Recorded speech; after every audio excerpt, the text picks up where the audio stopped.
If you defile something, what's to file something? It's like you can file your nails, but to make them smoother. But then sometimes you can like throw stuff on it to make it rougher. I assume that's what happens in nail salons is they just go in and defile their nails quite a bit. I don't know if that's a pun. I don't know. Is that how it works? I That don't was know. just what I came up with first. Or maybe alternatively, you take something out of the cabinet and put it in the wrong one and send I thought all that of was the D. Oh, that's defiling because filing it is putting it in the right spot. yeah. So I don't want to be a defiler. I want to be a filer. Hmm. So I'm the filer. Organization is good.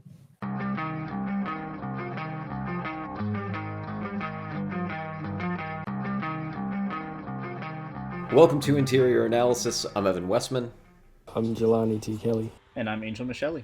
and today we're talking about The Hobbit and Unexpected Journey. So, before anything else happens, I want to make clear from the outset I have given Jelani plenty of opportunity to not watch these movies. Like, I have told him I will be fine doing the episodes without him. I didn't want to subject. Well, okay, no, I shouldn't say that. I did want to subject him to it, but I didn't want to do it without warning him, like, these are bad, and I will not hold anything against you if you don't want to watch them. He is here of his own volition. I just want that to be clear for everyone. Well, it's From the also start. the entire reason you wanted to be my friend to begin with. So Yes, the Wait. day I met you in playwriting one, I was like, I know what I'm So gonna I do. hear so I hear you've never seen the Hobbit movies. I didn't Guess what find I'm that gonna out until do to like you. years later. So, the day that this is coming out, we are dropping a lot of Hobbit content. I have written a two-part adaptation of The Hobbit. The link for that is in the description. I probably won't be talking about it much in this episode, but there is a video that I put out on the other channel, the like main video essay channel, that explains my process. And then also today we will be dropping episodes on the Desolation of Smaug and the Battle of Five Armies. I think I said that in plural. There's one episode where we talk about both of those. We haven't done that yet. So Jelani has not seen. Angel and I have already seen all of these movies, but Jelani has only seen Unexpected Journey for today. As of today, you can go listen to that reaction to the later ones, which I'm sure will be a lot. We should have made you watch them backwards, Jelani. You know, if we really wanted to do it for science, that would we could do that with anything though. Like that would That's be true. an interesting experiment with any series. Maybe we do that with Lord of the Rings. We show him Return of the King first, and then Two Towers, and then Fellowship. No, that's the one that he has to watch in order. That you Okay. can't ruin Lord of the Rings. You can ruin The Hobbit, you can't ruin Lord of the Rings. That's true. Maybe we do that with like Fast and Furious, because I think the order doesn't matter there any. We are going to have a lot of time featuring Jelani's reactions. It's going to be one of our topics, so he's going to go last on this. Angel, why don't you go first? I have a lot of history with this movie, but I'll throw it to you first. That's actually good because I don't remember my history with this movie for the most part. Like, okay, so here's the thing. It came out when I was 16. I definitely saw it in theaters. I don't remember it. And at that point, I wasn't as into Lord of the Rings as I am now. So I probably enjoyed it, but I don't think I was comparing it as much, which I think is where a lot of people's gripes with this movie come in, is like all the comparisons to the originals. And I think back then, like, I thought they were fine. I didn't care as much about like how the effects looked back then. I'm like, oh, cool fantasy shit. There's, swords and goblins and orcs and shit like that. It's all fine. I enjoyed it. And I liked Martin Freeman from Sherlock by that point. So I'm like, okay, if Martin Freeman's in it, I'm going to watch it. And he does a really good job. He's got that same gentle nature that Elijah Wood had as Frodo, which we get to see compared because Frodo's also in this movie. I'll For take some Martin reason. Freeman over a lot. Like, I don't want to throw too much shade at Elijah Wood, but Frodo is one of my least favorite things about the other trilogy. I think, you know what I think it is? This actually highlighted for me why that might be. I think that it's because Frodo is, like, very, very soft in the way he speaks and his whole demeanor, whereas, like, Bilbo in this, he's a slightly more gruff and rude to the point of being a little unlikable at the beginning, but I think it makes his character He just arc has more work a little bit personality, better. I think. Like, Frodo Who, Yeah, he seems Bilbo? does. stoned half the time. what personality? Bilbo? Yeah, what personality? He likes smoking and food. And What he do you- hates guests. I'll wait. I'll wait. I might actually push back on you on that. I think he has plenty of personality. No, I'm gonna push He's you off got a the little cliff bit. on this one. No, there ain't no personality. Go ahead. He's Sorry. got Okay. fantasy protagonist personality in that, like, not like he's filler for the audience or anything, but like he's got a couple of distinct traits so that we know who he is. He has a very obvious character arc set up, which is not always a bad thing. I think it works here. I think it's. I really think he has a good. lot And more again, personality. There's plenty of like fantasy sci-fi genre movie protagonists you can point to with significantly less personality than him. Oh yeah, he's not as generic as some other ones. For Yeah, sure. we know he doesn't Um, like strangers in his home, and he can't speak up for himself. Yeah. Oh, Aragon is a good example. I feel like Aragon doesn't really have much of a personality. Oh Like, yeah, that guy. But also, like, in that story, it works, because I feel like the first book is a lot to set up the world, and, like, the world is cool. I'm cool with that. Like, it can work in some context, and I think in this, so much of Lord of the Rings has to do with the tone and the environment, and I think most of that is captured here. Like, there's cute moments, there's nice moments, like, I love the Misty Mountain scene. I love the idea of other scenes. Like, the dinner scene is fun and cute, and, you know, there's another song in there, I think the Blunt the Knives song or whatever. Yeah, Blunt the Knives. Yeah, which I think is in the book, and that's really cool. I Yeah. think that's really cool and fun, but there's so many of them in some parts that shouldn't be in the place that they're in, that it kind of kills the pacing a little bit. Like, I do feel like the beginning of this movie is really long. One thing I wanted to point to that I'll talk more about in my topic is the prologue. I think it works fine until we go to the scene that doesn't need to be there, where Frodo's there. I mean, it's pretty obvious, like, it's tying into Lord of the Rings. Like, people want to see Frodo, basically. It's a cute cameo, but it halts it, and then we go from the past to, I guess the present would be Lord of the Rings, and then back to a different past. And it threw me off a little bit this time, because I'm like, it's killing the momentum that we already got from the prologue, which, by the way, is like, it's an addition, but it's really good. And I know why they I'm did it. okay with the prologue. And I I appreciate actually it. was a fan of it this time. No, I think in a lot of these, it kind of needs it. I don't know if you guys watch Rings of Power. Jelani, you probably haven't. You haven't I watched. saw like 2 episodes, I think. They have a monologue at the beginning of that, too. I don't think it's a spoiler to say, like, because it's the beginning of the movie. It's like, it's a callback to Lord of the Rings. It's a big fantasy thing to have a monologue at the beginning. In Lord of the Rings, it's so good. And in this, it's also really good. I think it works really well. It's just having a scene after that. What was the scene after? The monologue, and then it was the Frodo scene. Oh, Yeah, where it's old Bilbo and him just wandering around Bag End. oh. It's Yeah. very I thought useless. that was the prologue you were talking about. Oh, It's okay. very useless. Like, it makes more sense why it was in there, like, if you've seen Lord of the Rings. I guess if you haven't, I don't know, it doesn't, I feel like it wouldn't make any sense. It's just kind of there, and it stops things, and then it goes to the actual adventure. So, I I actually don't know. really didn't even complain about that. I forgot about it. I know. I was like, oh, hey, that's Frodo. And then the rest of it, I just blanked. I think on this watch, I definitely felt the length more. I didn't think I would, because I'm like, oh, I haven't seen this in years. So I'm like, maybe it'll just be fun this time. And there were points where, like, it really wasn't. Like, I fell asleep at some point, and I had to go back and rewatch part of it. Like, I finished it today. I split the movie in half as I had to go to sleep.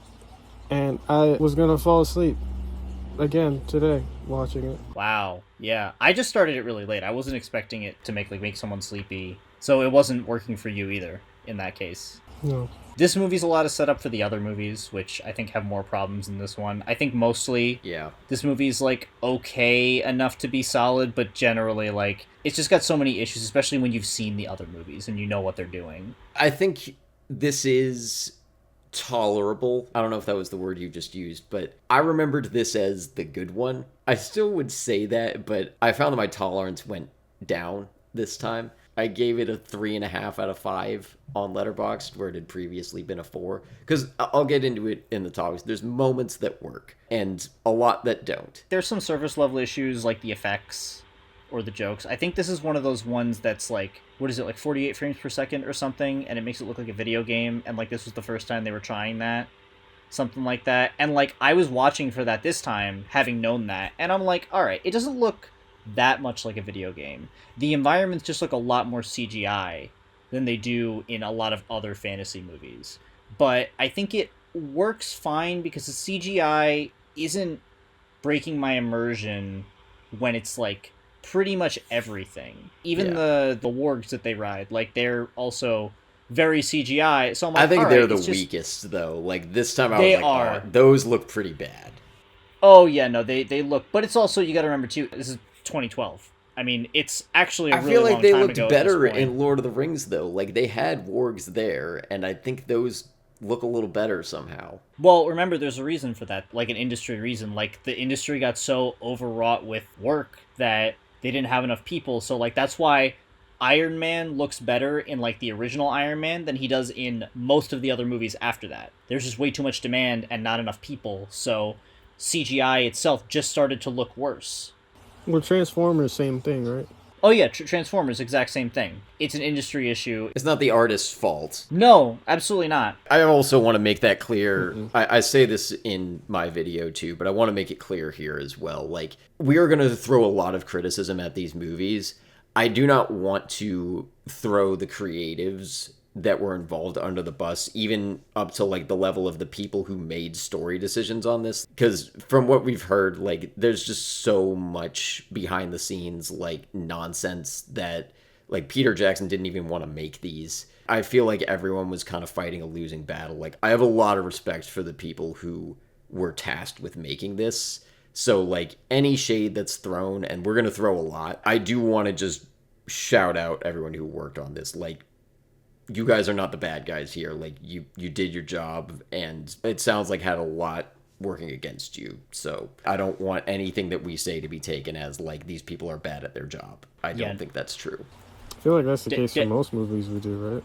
A lot of them, yeah. Yeah, I think there's rare cases where you can assign creative intent to people a little bit more than others. Like, in other cases, I tend to be like, maybe they at least give the benefit of the doubt of, like, studio interference. It's only in an extreme case like a Snyder cut or like an Avatar 2 and 3 where I'm like, okay, we have a pretty good amount of certainty that, like, nobody told you no, this is like James Cameron's decision or this is Zack Snyder's decision. Like, otherwise I try to give a lot of grace for stuff like that. So, but especially in this case, like, just because these movies have been clowned on a lot. So you should clip all of that and have it as like a video intro or something for the channel, like a disclaimer. Yeah, I think my main note is just like, I have the same issue that I think everybody does, where it's like this movie's really trying to be Lord of the Rings, and I think that really has nothing to do with the creatives. Like you said, it's not Peter Jackson. Like, he didn't want to do this. It's not any of the writers. It's not any of the effects people. They were banking on, oh, we can do more Lord of the Rings and make more money. I think that's what a lot of it is. And maybe that's kind of cynical, but I think everybody's kind of got that feeling. I think it's worth giving the benefit of the doubt there. So if you're good with your notes, I'll get into my history with this. I think there might not be a collection of movies that I have more history with. I have a lot of history with this story. So I remember, like, the first exposure I had to it was watching the animated movie when I was like 4. The 70s one? Yeah. And if you want the polar opposite to this trilogy in terms of, like, how it's adapted, go watch that. Because where this stretches everything out, that one is like, how fast can we get through the events of the book challenge? And they go very fast, too fast in a lot of cases. But what a contrast. It's like 90 minutes, right? It's not even that. I think it's like 75. It's really fast. I mean, it's an animated movie, too. And it was a different era of animation with, like, it was all hand-drawn, and it shows that there's a charm to it. So yeah, I saw the animated movie first, and then throughout the next, like, several years as a kid, I tried reading the book, and I got, like, most of the way through it. Eventually, I ended up reading the whole thing. I don't know when I finished it, but then we had the audiobook on CD all growing up, so I've listened to this book maybe hundreds of times. By the time these movies came out, I probably had this book pretty much memorized from listening to it so much. And I was, like, so excited for it because I had, like, in the past couple years before that, watched all the Lord of the Rings movies and was obsessed with it. And I don't love the Lord of the Rings books, but I loved the Hobbit book, and I still do. But even at the time, I was like, man, this could be so good. Like, I think I hadn't been as hyped for anything as I was for these movies. Inception? No, I didn't care about Inception when it came out. I didn't know much about it. You didn't know it was good till you saw it. Yeah. Yeah, which wasn't until, like, 2 years after. I kind of felt like you went to the theater. Oh wait, Yeah, you I would have thought- been like 11. you would have been Yeah. little. Yeah, you would have been a I got kid, to that. yeah. I got to that later. It is my great regret that I wasn't older when it came out. But I did go to the theater for all three of these. By the time this came out, I was like so excited for it. But I remember being hesitant because like I knew the book really well, and they showed in the trailers like the latest shot from it was like at the trees, and I was like, wait, are they really gonna end there? Like I thought it was gonna be two movies, and I don't remember when I found out it was three. It might not have been until after I saw the first movie, but I recognized, like, even as a 13-year-old watching it, I was like, okay, there's some stuff that's stupid. It's not as good as Lord of the Rings, but I still really like it. And I was like, the kind of not defensive of it, but I was like, I still enjoy this. I can forgive the bad parts, and I still loved it. In the years since, as I've returned to it and rewatched it, I've just gotten more and more disappointed, and my tolerance has gone lower and lower for it, to the point that I decided to write this two-part adaptation. And after rewatching it this time, I was like, I kind of want to chase it by reading my adaptation. And I don't know if I'm going to rewatch these movies anymore. Dude, I might I just want to read your adaptation at this point because like it's got to be better than some of the choices they made here, like more streamlined at least. I like to think yes, but I think a lot of why my version was allowed to be a little better is that I had these movies to go off of as an example. Oh yeah, the Like benefit my of job was hindsight. way easier than theirs was. So like I want that to be acknowledged. My doing that wasn't just to be like, let me dunk on these people and then like Oh yeah, no. prove how much easier it is. Like I do think that there's not a lot of excuse for why these movies are as underwhelming and or bad as they are, or disappointing, I guess is a good all-encompassing word. But there are challenges. Like there are a few things that some people like to be like, this is dumb. And I actually have come to, through doing my adaptation process, there's some things that I'm like, it's not a good solution to the problem, but there's a problem that needs to be addressed. And there's an appreciation that I have for some choices that were made. Also, my last thing with this, this movie's always going to kind of be special to me, even if I don't like it, because it happened to be the first movie I ever wrote a review for. So it kind of marks like my beginning as a critic. I don't really remember why I chose this one out of everything that I'd seen as a 15-year-old, but that's just what I picked. Needless to say, there's quite a bit. There's quite a bit of history that I'm coming into this with, which is why I wanted Jelani to start his Middle-earth journey with these movies. So we have questions for you, and we're going to go to your topic, which is just kind of your reactions. But the first thing I want you told us, I think after last episode, but I want you to just catch up the audience before you get into your reactions. What did you know beforehand about like all things Middle-earth? What was dude's name? Aragorn. I know his name. Smeagol and Gollum. My precious. That was the whole thing. That was probably the first thing I heard about it. I know Frodo. I know Samwise. I think Frodo dies in the trilogy and comes back, maybe.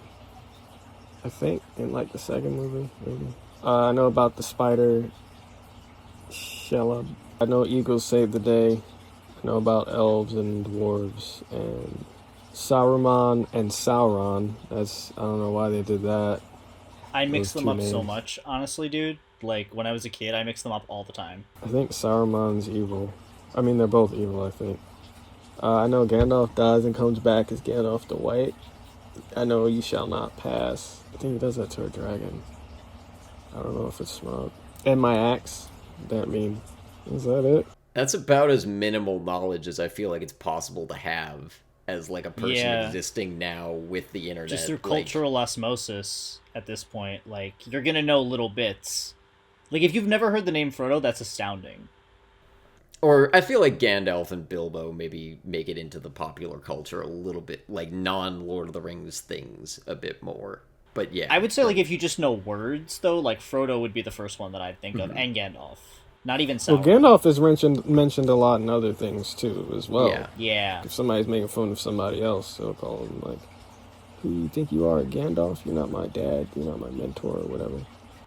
Y'all, did you guys see Falcon and Winter Soldier? Bucky references Gandalf, and Falcon's like, "How do you know who Gandalf is?" He's like, "I read The Hobbit in 1937 when it came out," and I'm like, "Okay, that's actually pretty funny." I forgot the book's that old. Yeah, it's crazy. 37? Yeah, man, it Yeah. came out like almost 20 years before Lord of the Rings books. So those were in the 50s. So Tolkien, he like coined a lot of this fantasy stuff, didn't he? Yeah. Yes and no. Elves and- Um, Well, not the, elves and dwarves, because that goes back as far as like Norse and stuff. Yeah, he popularized a lot of it and kind of made that what everyone thinks of as mainstream fantasy. And then that's kind of what the formula became afterwards. I think he like repurposed and defined a lot of how things are used as opposed to like inventing a lot. Yeah, I think that a lot of stuff that's in here, like hobbits, I think are the main thing that he like whole cloth created. I don't think those necessarily like What are they? predated him. Half human, half dwarf or something? No, they're just small. That's it. So why are they calling them halflings? Like, they're just something different entirely? I think because they're short, I think that's really all it is. But the dwarves were calling him halfling. Yeah. And they're short. They're like the same height. What? I think the dwarves are meant to be like a little bit bigger. I don't think it's as apparent in this movie. I'm gonna be honest with you. Yeah. They make it more clear in the other movies that dwarves are bigger. This is the first of probably many things where the movie is not doing a good job catching you up as a new person. Because one of the first things that Fellowship of the Ring does and The Hobbit, the book, does is explain what a hobbit is. Both of them do that. This movie does not. And if you, like, even now, I feel like if anyone's seen any, like, you don't need to explain what a dragon is. Because those are in, like, a lot of other fairy tales. And so are dwarves. Like, if you haven't read any Tolkien, you've probably seen Snow White as a kid. Like, that's a thing that I think you can safely assume. But hobbits don't show up anywhere else except Middle-earth. And, like, kind of D&D. But you're probably going to be exposed to Middle-earth stuff before D&D. Yeah, hobbits are a Lord of the Rings thing, mainly. Yeah. Like, they rarely show up in anything else. Like, dwarves, though, all the time. Same with elves. Yeah, same with elves. But I think they also explain the cultural differences in there. Like, the cultural context that's actually important. They explain that in the books. Yeah, you're kind of left to assume most of that here. Both versions, like Hobbit the book, Lord of the Rings the movie, it tells you a lot early on about, like, what is Hobbit's lifestyle. I watched the deleted scenes for this, and there weren't very many of them, but there is a little bit of time just, like, spent in the Shire that isn't in this movie. It wouldn't really be enough to catch you up, but it might just give you a little more time to be like, okay, this is Hobbit culture. And there's a lot of that time spent in Fellowship. Especially the extended editions. Like, I like those because you get a lot of explanations about, like, hobbits and the stuff going on. It's not doing a good job with that. And I don't think it would take a ton. Like, we'll get back to your reactions in a second, but I think across the board, like, when there's stuff that's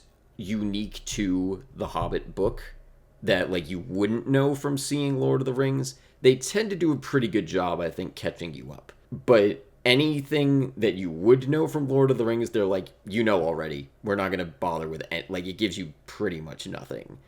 No, there's no pretty much. That was one of my first notes in my reactions. They're relying heavily on the strong possibility that the viewer has either seen the original trilogy. They don't hold anybody's hand with names, terms, cultural anything. At points, it was difficult for me to tell apart the names and the locations from each other because they all sound the same to me. It's all just word vomit. Bunch of letters thrown together. It's not like watching Game of Thrones, though. Everyone's named Aegon.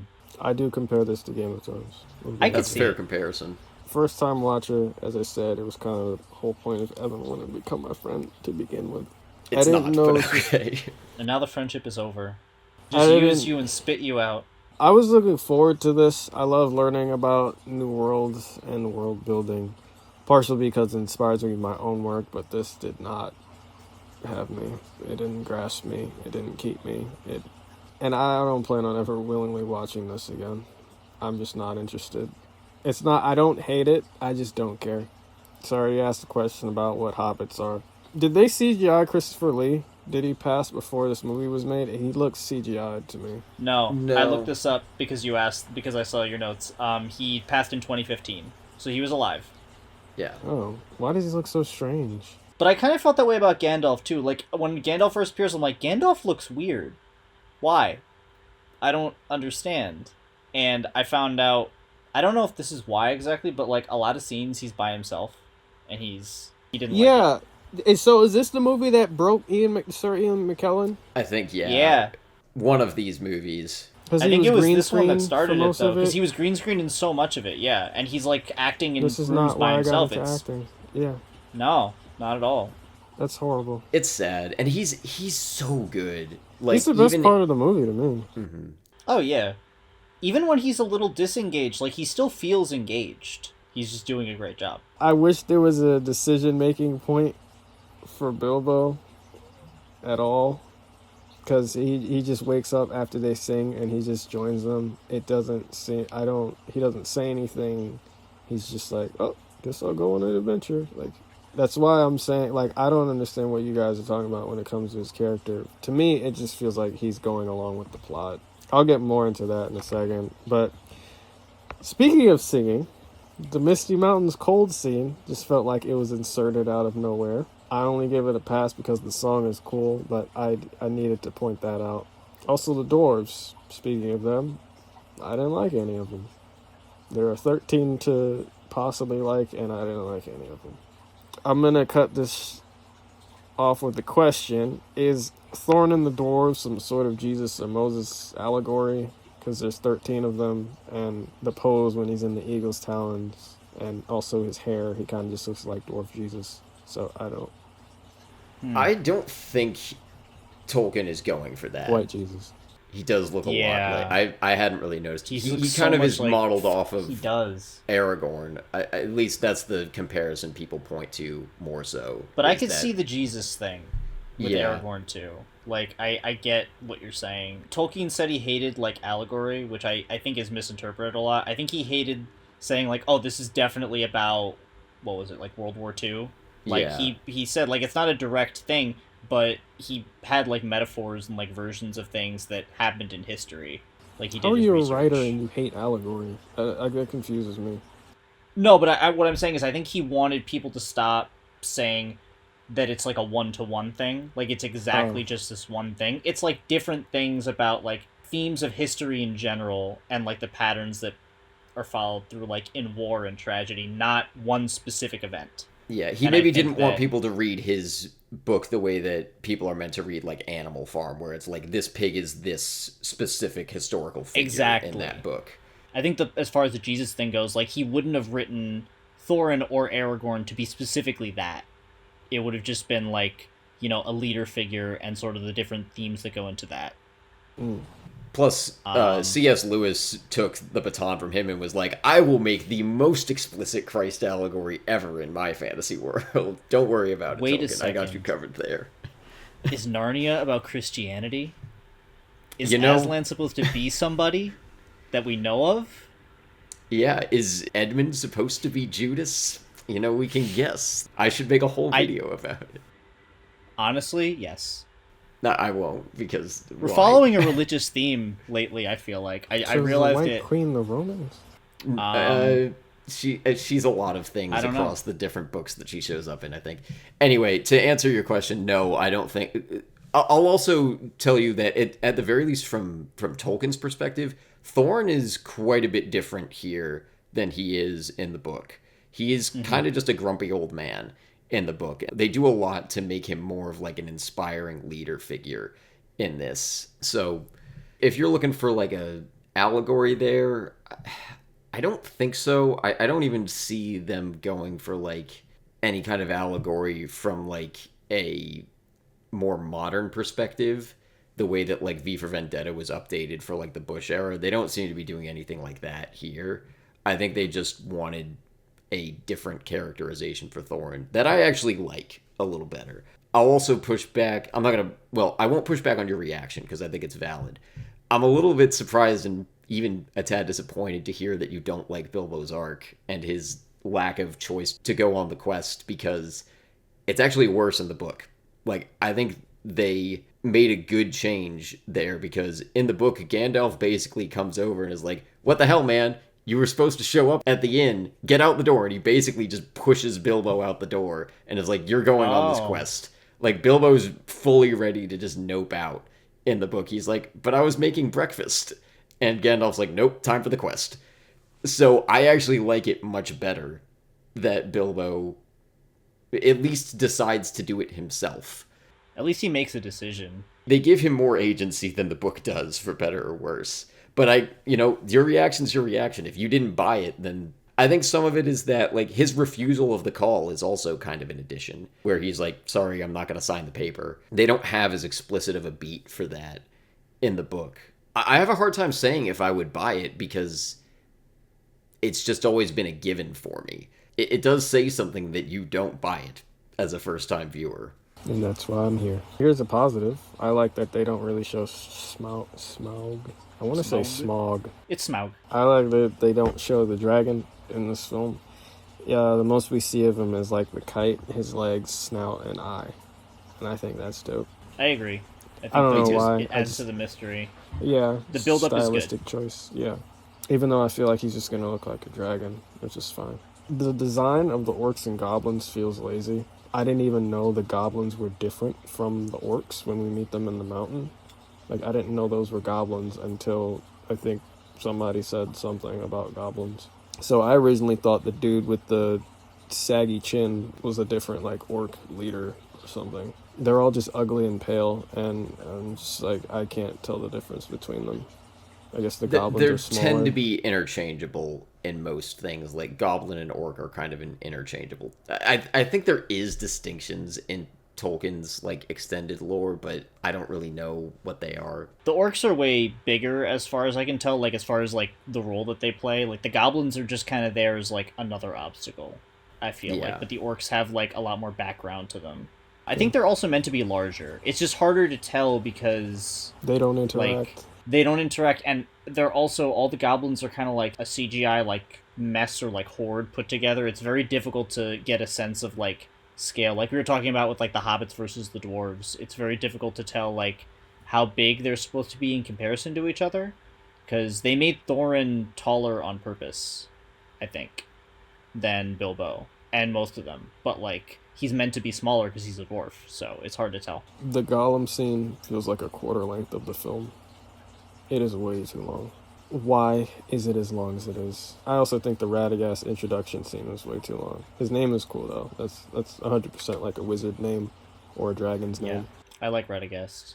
Azog, oh god, this piece of he ain't even a cold villain, bro. Like, the fact that he wasn't defeated by the end of this movie, it's just like, why? Obviously, there are sequels, but I feel like something should have changed by the end. Somebody should have been defeated. Like, why did you introduce this guy? You have the dragon, and then there's some looming threat, and none of them are defeated or anything by the end. He just shows up, chases them down, and then leaves.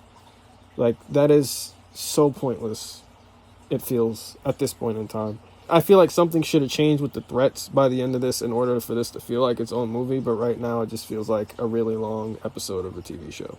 Yeah, that's true, actually. I didn't even think of that, but yeah. The Eagles, shout out to Evan's shirt. Hey. Jalen Hurts was so clutch in this movie. Yeah, why? They set... It's Kate Blanchett, right? I think I spelled it. Yeah, Yeah. Kate Blanchett is Galadriel. Yeah, You spelled it right, yeah. They set her up to come when Gandalf needed help. She did the whole mind thing, and Eagles show up. So there was no payoff with that right now. There was no mention of Eagles in this at all. What also annoys me about entering new worlds is no hints beforehand before you introduce something new. I understand it's a fantasy world. It's a high fantasy world. There are different races and different languages. You got the common tongue. You got different cultures, different locations that are hard to pronounce and everything. But when you just get to a scene where hobbits are there, the dwarves and Hobbit they're chilling on the mountainside, and then you have just a rock fight between stone giants that weren't mentioned before, I'm a little taken aback. Same thing that happened with the Eagles that popped up out of nowhere. I know they're in the original trilogy. I didn't know the Eagles would be in this too. Evan, do you have something to say? I think. A little. I mean, I'm not gonna go through like every point by point of like what's in the book and what's not. I will tell you that the way that this ends with them at the trees, there are differences, and I have a question that I've been waiting literal years to ask you about that, but I'm gonna save that. As it's set up in the books, they are just up in the trees being like chased by the goblins, and then the Eagles just show up. There is not a setup of them before. That is just kind of how it goes in the book. Like they don't have. Wait, the Eagles, they're in the book? Yeah, yeah. That's I thought that's they how weren't it, in the book. That no, they absolutely are. They save them from the trees. I actually kind of, for better or worse, my version doesn't really do it better because like there's not a organic way to be like, hey, there's also eagles in this world and they do stuff. Like it never happens. They just kind of show up where they want. And that's sort of the cop out that like any Tolkien lore person will give you when they're like, well, why can't the Eagles just bring them all the way to their destination? They're just like, well, Eagles are their own thing. In the books they speak, they don't in the movies. I actually heard a really good reason in high school for this because I read Fellowship my senior year, and I think my teacher said basically like the reason thematically that they don't just use the eagles and fly all the way to wherever in Lord of the Rings and they just walk everywhere is because it would be like a show of power that the bad guy would know and be able to like predict, whereas like it wouldn't be like that, if they walk there. So I thought that was pretty cool. It's flimsy, and it's why people point to it a lot, because honestly, the best justification you can give is just like the Eagles don't feel like it. Yes. So the Eagles want evil to win. I think that's what you're saying. they do to an extent. They're just kind of like, oh, something's happening over here. Well, okay, I think the way that it's introduced in the book is we get like a couple paragraphs from the like head Eagle's point of view, and he's like, hey, what's going on over there? Let me go check it out. Oh, this is what's happening. Let's save these dwarves. They seem like they're in a tight spot. All right, good night's work, everyone. And then they just leave. Like, that's how it goes. And it's a tough thing to justify. Well, wait, in this Gandalf sends them a butterfly, I think. And then... Yeah, that's kind of a shorthand that the movie adaptations do, is like they have this little moth thing that like tells people when they're going to show up, and they just kind of rely on that. No. If you are going to have your heroes be saved by something like that in the climax, they need to be mentioned at some point or shown. I'm sorry, that's not okay. How do you feel about it if it's not the climax? Because it's not. This was never supposed to be the climax, and I don't think it should have been the climax of the first movie. But like, as this being, because I'll just tell you right now, the Eagles do show up again in these books. So if you try to divorce from your mind this, like them showing up at the climax, it doesn't make the movie better. Like you can still hold that as a criticism against the movie, but like, what if this is their first introduction of 2 times? Because it is. I'll spoil that. So you're saying to not view this as its own movie in this case? Kind of. As its own criticism, like you coming in totally clean, yeah, this must feel like complete bullshit, that it's just like, oh, this thing you didn't know existed is saving the day. Like, it's terrible from a climax point of view. That was going to be one of my questions, is like, how do you feel about this as a climax? It sounds like doesn't work. I had that question too, just about the ending in general too, because I have my own issues with how this particular one ends. Well, to answer the question, does it feel like a good closing to part 1? No. As he hasn't been beaten.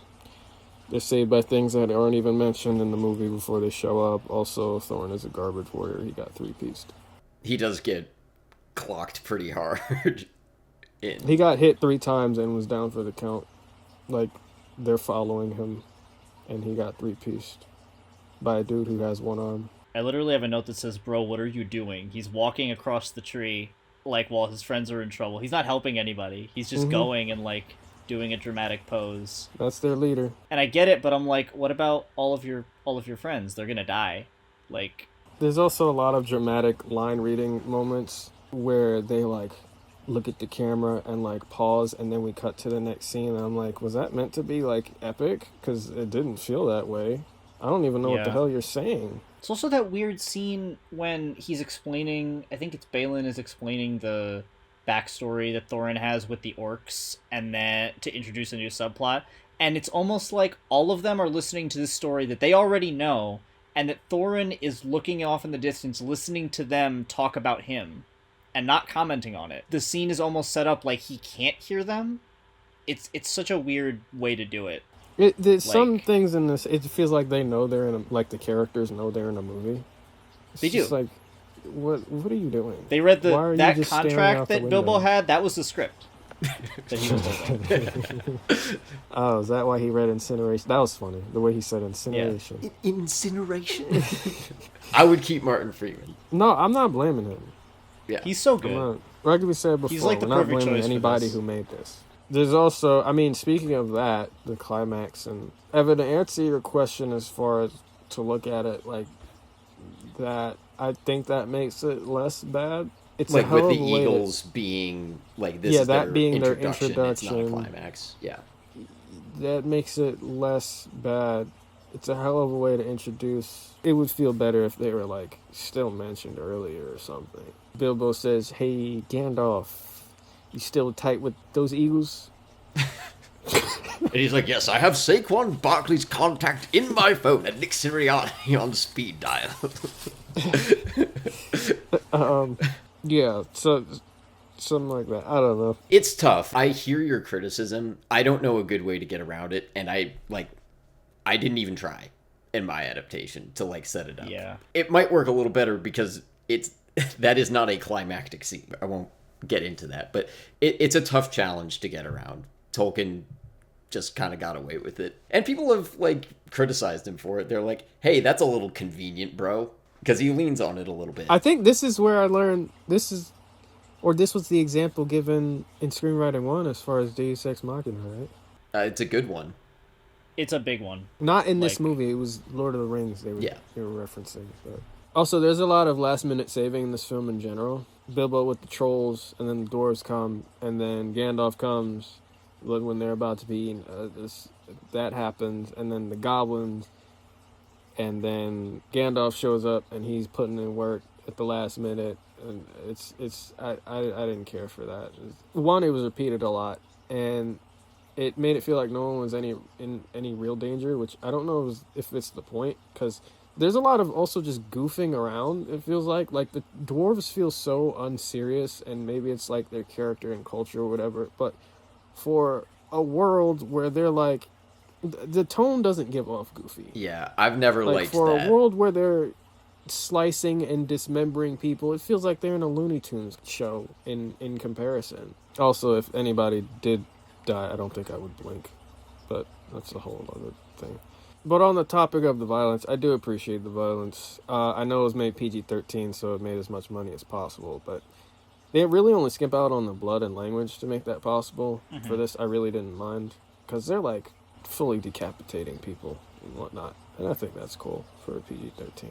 And dude was talking about, the trash dog was talking about like drinking people's blood, and I was like, that's dope. Anyway. You tuned in for like 1 second. It's like, oh, drinking blood. Respect. Not for me, but respect. Yeah, you do you. I think the theme was used too much. I added that while we were talking. But I think The music was- theme? Yeah. Or, yeah, okay. The Misty Mountain, the Lonely Mountain, whatever it's called, the mountain song was used, I think, way too much.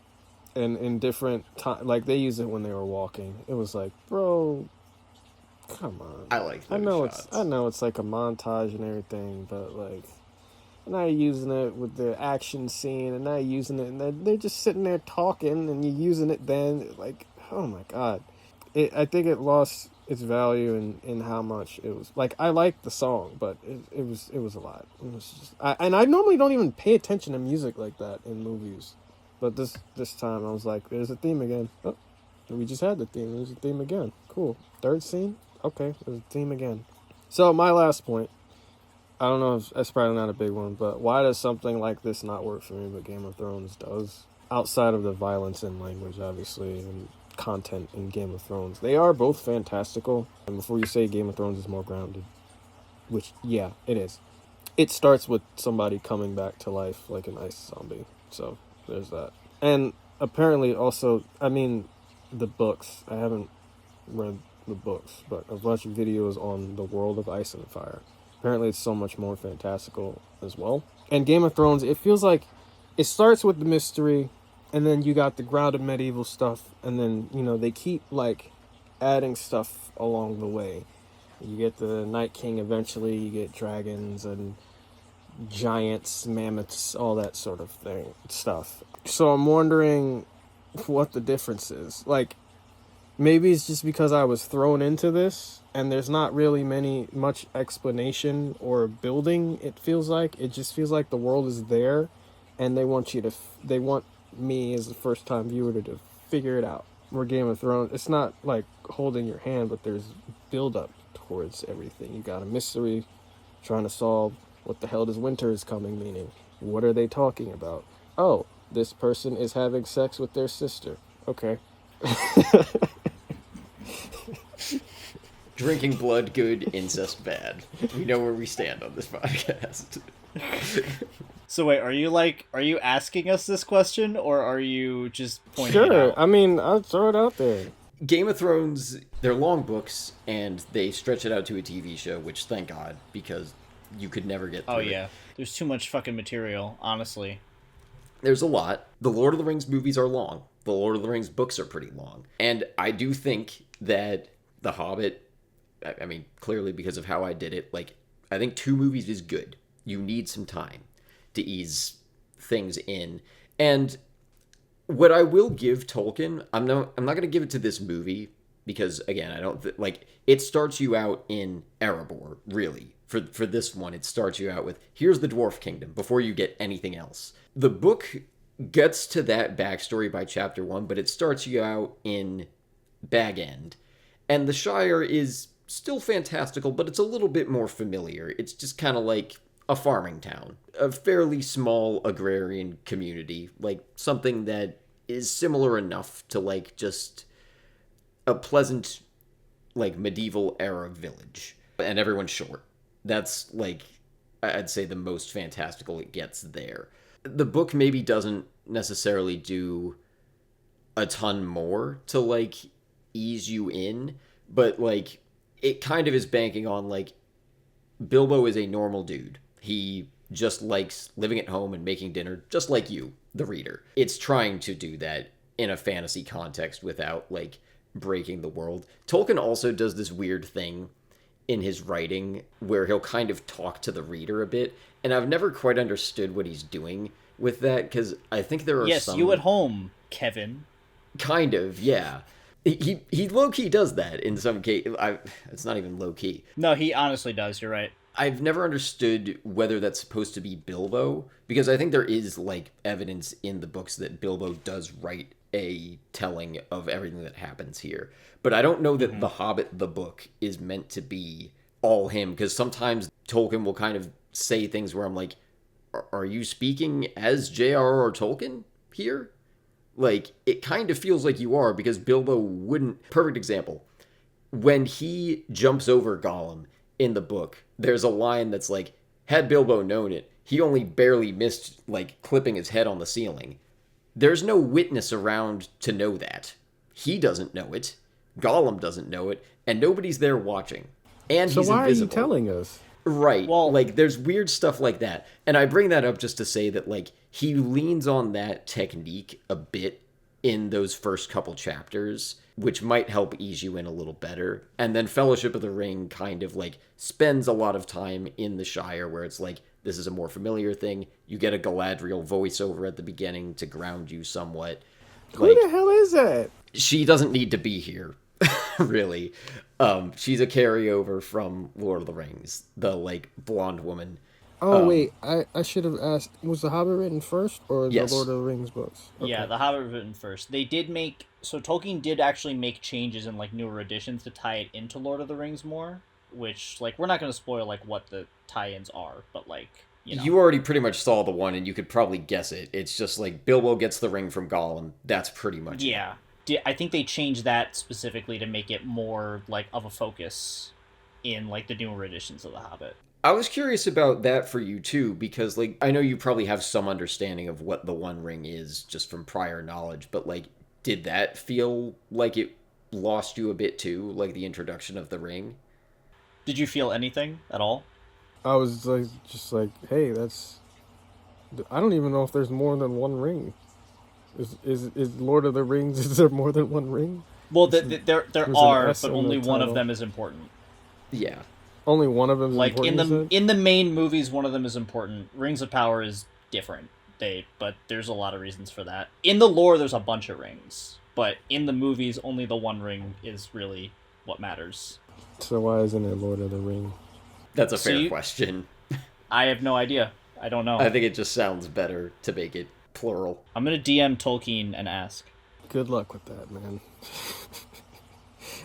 Our guest on this episode, a Tolkien lore scholar and medium. Bro, I'm thinking back to last episode where Angel was like, and our guest for this episode, God. I have a question now. It's not quite off of where we were, because I think your points are all valid about like it doesn't get us in there. You don't know what's in the book and what isn't, and it seems like you haven't done a lot to gather it. I will tell you, there are two characters in this book or in this movie that their role is very different. So I want to ask you about each of them. What do you think Radagast and Azog's roles are in the book? Because they are included, but it's very different. I feel like they mean less in the book. Correct? Much less. Was Radagast like deliver a message? I don't know about the darkness coming, and that's it. No. Take a guess at Azog as well. What do you think his role is in the book? I feel like he's like a. He doesn't even feel like a boss of any sort. He feels like a sidekick to somebody. So that's my guess. Okay. I'm going to read you their entire inclusion in the books. I've marked these pages. Radagast is introduced in a conversation with a character that has not come up in the movies yet. So Gandalf is talking to someone who I'm not going to name. Let me find the spot. Okay. And I'm going to try my best Ian McKellen for both of these. I have heard of you, if you have not heard of me, but perhaps you have heard of my good cousin Radagast, who lives in the southern borders of Mirkwood. That is Radagast's entire inclusion in the book. He's never mentioned again. Now we're going to go to Azog. This is in the first chapter of the book, his first mention. So they're talking about the map and the key that Gandalf gives Thorin. I did not get hold of it, I was given it, said the wizard. Your grandfather Thrall was killed, remember, in the mines of Moria by Azog the Goblin. That's literally it. That is their entire inclusion in the book. They are both in all three of these movies, I think. I think Radagast makes it into all three. He's at least in Azog is, I'll like give you a little bit of a tease. Azog is like kind of the big bad of this series. What? That is his Yeah, whole man. inclusion in the book. Yeah, man. I have notes. I have been waiting for years to see how you would react to this information. It's just... Bro is not even a side character. He's not even a. He didn't. It doesn't even sound like he deserved a name in the book. I'm pretty sure he's dead, and he's been dead for like 40 years. I don't know It's crazy. where Tolkien lore comes into that. So, well, I looked this up, and I'm pretty sure he's been dead for like a long time. Like he's basically a historical figure at this point. Like he did kill the grandfather, but that's it. That's they all that added him matters. in to get. They He added somehow him in sounds to, cooler dead in that one sentence than he does in this entire movie. This entire 3-hour movie. They don't give him any personality in this. I think that's the problem. He's not like a real character. There's nothing to him. There's a few problems. So when they both showed up, because they show both of those characters in like back-to-back scenes, and I remembered their names because I just had known the book very well at that point. And I think they show Azog first, and I was like, oh, that one line from the book, that's weird. I guess, okay, we're seeing some backstory, all right. And then they show, oh, he's still alive, I guess. And then they do the same thing with Radagast, and I was like, oh, we're doing another cutaway to this other guy that we know one line about in the book? Oh, so I was right. His scene didn't even... guess? Not only did his scene need to not be that long, but he didn't need to be there. No. And there's a few Yeah. other reasons for that, and that'll be one of the only other things that we tease from the later things. Or the later Yeah, movies. I have but, stuff on that. It's just... Yeah. I want to defend Azog's inclusion a little bit. And I have one solution that I think might make his inclusion in this movie a little bit better. So goblins are an antagonist that will stick around. And I don't think it's the worst idea if you're going to do multiple movies to have like a consistent head orc. Wait, orcs or goblins? Either. It doesn't fucking matter. That was my point earlier. Yes. Go ahead. In the book, they're called goblins, and then orcs show up in Lord of the Rings. In this one, like, they're kind of interchangeable. The Great Goblin, the big dude with the swinging chin, his inclusion is pretty much the same in the book. He shows up for 10 seconds and then dies. It's kind of the same orcs who, like, chase them to the trees. Like, they just kind of go from the mountain. They're like, oh, we're going to keep chasing them outside of the mountain, and then they get away. I don't think it's the worst idea to have a, like, big bad orc across all of these movies. The way they include him, I think, is dumb, though. You show the backstory, which I think is kind of good backstory for Thorin. Like, there's some decent character work there. I guess. Which is debatable, but, like, I think it's something. It gives you a decent backstory. Then they, like, immediately show us, oh, he's still alive. And I was thinking this time, what if you save the reveal? Like, what if we never cut away to Azog doing villain things, but we do, like, kind of tap the exposition signpost again when they get to the goblin tunnels, and the Great Goblin's like, oh, there's a price on your head. Guess what? Azog's still alive. And Thorin's like, no. He died in Moria years ago. You're bluffing. And then we don't find out that Azog's alive until the trees. Holy shit, he's still here. I think that could at least be a fun reveal. That's better. That doesn't change how trash of a villain and character he is, but that's better. Yeah. That's just better story-wise. Yeah, because, I mean, the whole thing is, like, don't tell the audience shit they already know. Like, it's way less exciting because we already know he's alive. Mm-hmm. And Thorin's like, oh. It's like zooms in on his face. And he's like, feels but we don't care. We don't care because, like, we knew that. The biggest dumbass in this movie because he thought bro died to getting his hand severed. I mean, in fairness, medieval fights like that could do you in. They are fighting literal monsters. No. No. Magic? No. None of that. All right. That's fair. No one is thinking about medieval hygiene when they're watching these movies. That's true. Yeah, not like, when oh no, magic he died of sepsis. Uh-oh. Right. No one. No. Thorin looks like a just the biggest idiot. He died from I sliced his hand off. He died. Yeah. I just saw giant stone things throw their heads at each other, but he died from getting his hand chopped off. It's also a level of hubris that is, like, astounding, which I guess technically makes sense for Thorin's character in some ways, but also just upsets me. It sounds like he was trying to convince himself that he died. He was like, I got him, right? He's not coming back. I wish that was the line reading. I got him, right? He's talking to Balin. Balin does the whole backstory, and Thorin's like, yeah, he's dead. And then later, everyone's asleep. He's like, you think so? Like, got him, right? Do you think you got him? I definitely got him, man. Like, the hand, that was enough. You think that was enough? He does have a sick prosthetic. I want the scene where Thorin wakes up and he's like, oh shit, wait, did I? and then they, like, change the ending. He's like, didn't get it. Damn it. He's trying to figure it out. You see, he's got the Charlie Day wall up behind him, like in It's Always Sunny. And then Azog shows up. He's like, "What's good, bruv? You thought." Yeah, he looks so stupid for that. Were there more questions? I am done with my questions for you. We kind of covered the other ones that I had. Angel, did you have others? Yeah, I did. You kind of answered my first one, which is like, did you like this as a fantasy story on its own? You did not. From what I've gathered, you didn't like this. Honestly, my main question is, are you excited? I have two questions. One is, are you excited to watch the other two? No. Or do you hate us for making you do this? I did not make him do it. I told him he could opt out. Do not use that word. He did I repeat my question with the exact same phrasing. No, I don't hate you guys. I couldn't hate you guys, but okay. I'm not looking forward to the fact that as makes it through the 3 movies alone, it's just like, if you have a villain, an overarching villain, you gotta make him cool, man. You gotta make him at least watchable. He is the most generic, by the book, cookie cutter villain you could come up with.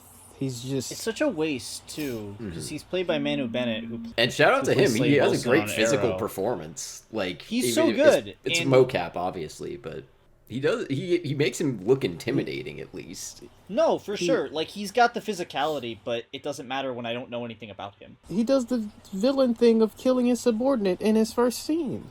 I hate Yes. that trope. And it's, like, at its annoying. worst here. I'm sorry for using it. I don't even use the term like, he has no aura. He got nothing about him, bruh. Like, I don't care. There are some villains you just love to watch, love to hate.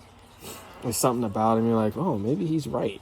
You know, maybe Magneto was right. Maybe Killmonger was right. Like, there are some that are just, like, evil for the sake of being evil, and there are very good versions of that as well. Homelander. Even Smaug has a good setup in this, as, like... And he he's doesn't just even a say beast. anything. He doesn't But even he's got say aura, anything. though. Yes. We don't got even aura. see him, and we feel his aura. We feel his presence. He takes over a town in his introduction scene. Or a city. Yes, Kingdom. multiple. A city Yeah. and a mountain. He's burning people. They can do nothing to stop him. We don't even see the guy, and he's living it up in gold right now. But this man's is what he did to Thorin. I feel like I could 3-piece him and beat him. Like, bro, you are not it. You are not him. No. Nope. I was already not looking forward to the rest, because if this was how it starts and it gets worse... It gets worse for other reasons that may not Yeah. affect you the same way they affect us. Random question. Why is Keeley the only one among the dwarves without a freakish nose? Is there a reason for that? Yes, but you will find out in... There's not, like, a lore reason, but there is a But there's a reason. You'll find There's out in the a next reason. movie why. It will probably become somewhat obvious, but it's not, like, I'm a tired. good reason. Guys, I'm tired already. I think we should end it. Yeah. We should end everything. Just end the whole series right now. We'll just start talking about something else. We should switch to a different movie right now. Well, I'll go into, like, why this one's tolerable for me. Maybe you guys don't agree. I think there's enough good character work that, like, there are at least scenes where I'm engaged. My topic is character work, good and bad. They fast-track Bilbo's arc. I don't want to say too much about it because it'll get into scenes that we haven't gotten to yet. But people who are familiar probably know what I'm talking about. I like that they at least give him focus here. Like, I think they pull too much focus away, but you can call Bilbo the main character of this movie. Yes. By technicality. On a technicality, I think they should have given more focus, or not even given him more focus. They shouldn't have spent time on other stuff, which is your topic, Angel, so I'll save some of that, my criticism there. Like, I've mentioned a few of the moments already. I like that it's his decision to leave. I like that he has a refusal of the call moment. I also, even though it doesn't go anywhere, I like the beat where he decides to go back to Rivendell. I think it's stupid that Beaufort, of all people, is the dwarf that he's talking to. Beaufort these nuts? Yeah, Beaufort's nut. I'm sorry. I'm 13.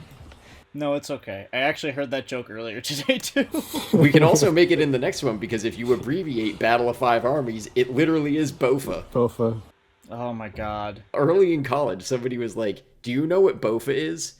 And I was like, let me Google it. And the first two things that came up were Bank of America and Battle of Five Armies. Yeah. What's the F? Yeah, so I like that beat of his character arc.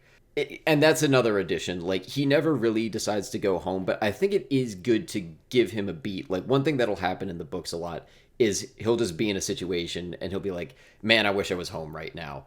But he sticks it out. He's so real for that, though. That makes sense to me. Yeah, But I think go it's also, as an adaptation choice, like, you don't want to have him just every 10 minutes be like, man, I wish I had some tea right now.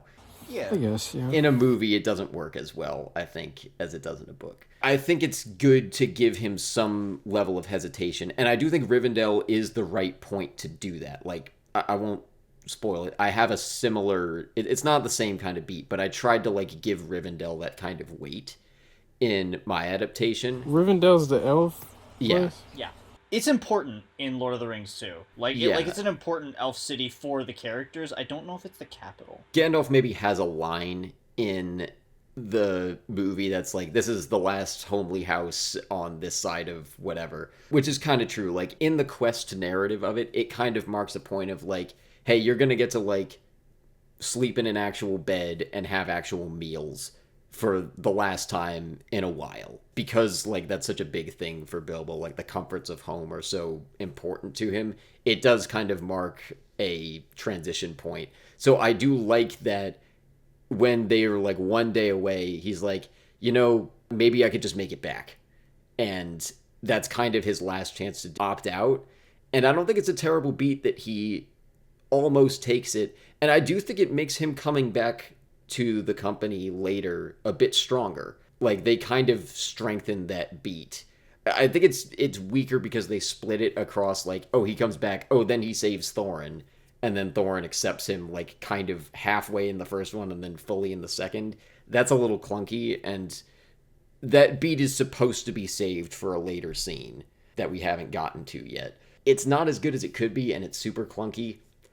I still am kind of like, man, that works. When Thorin like hugs Bilbo at the end, it kind of gets me. It's not as good as it should be, but I'm like, I kind of like have to give the movie some kind of credit for doing it there, because they sure as shit don't do anything like that for the other ones.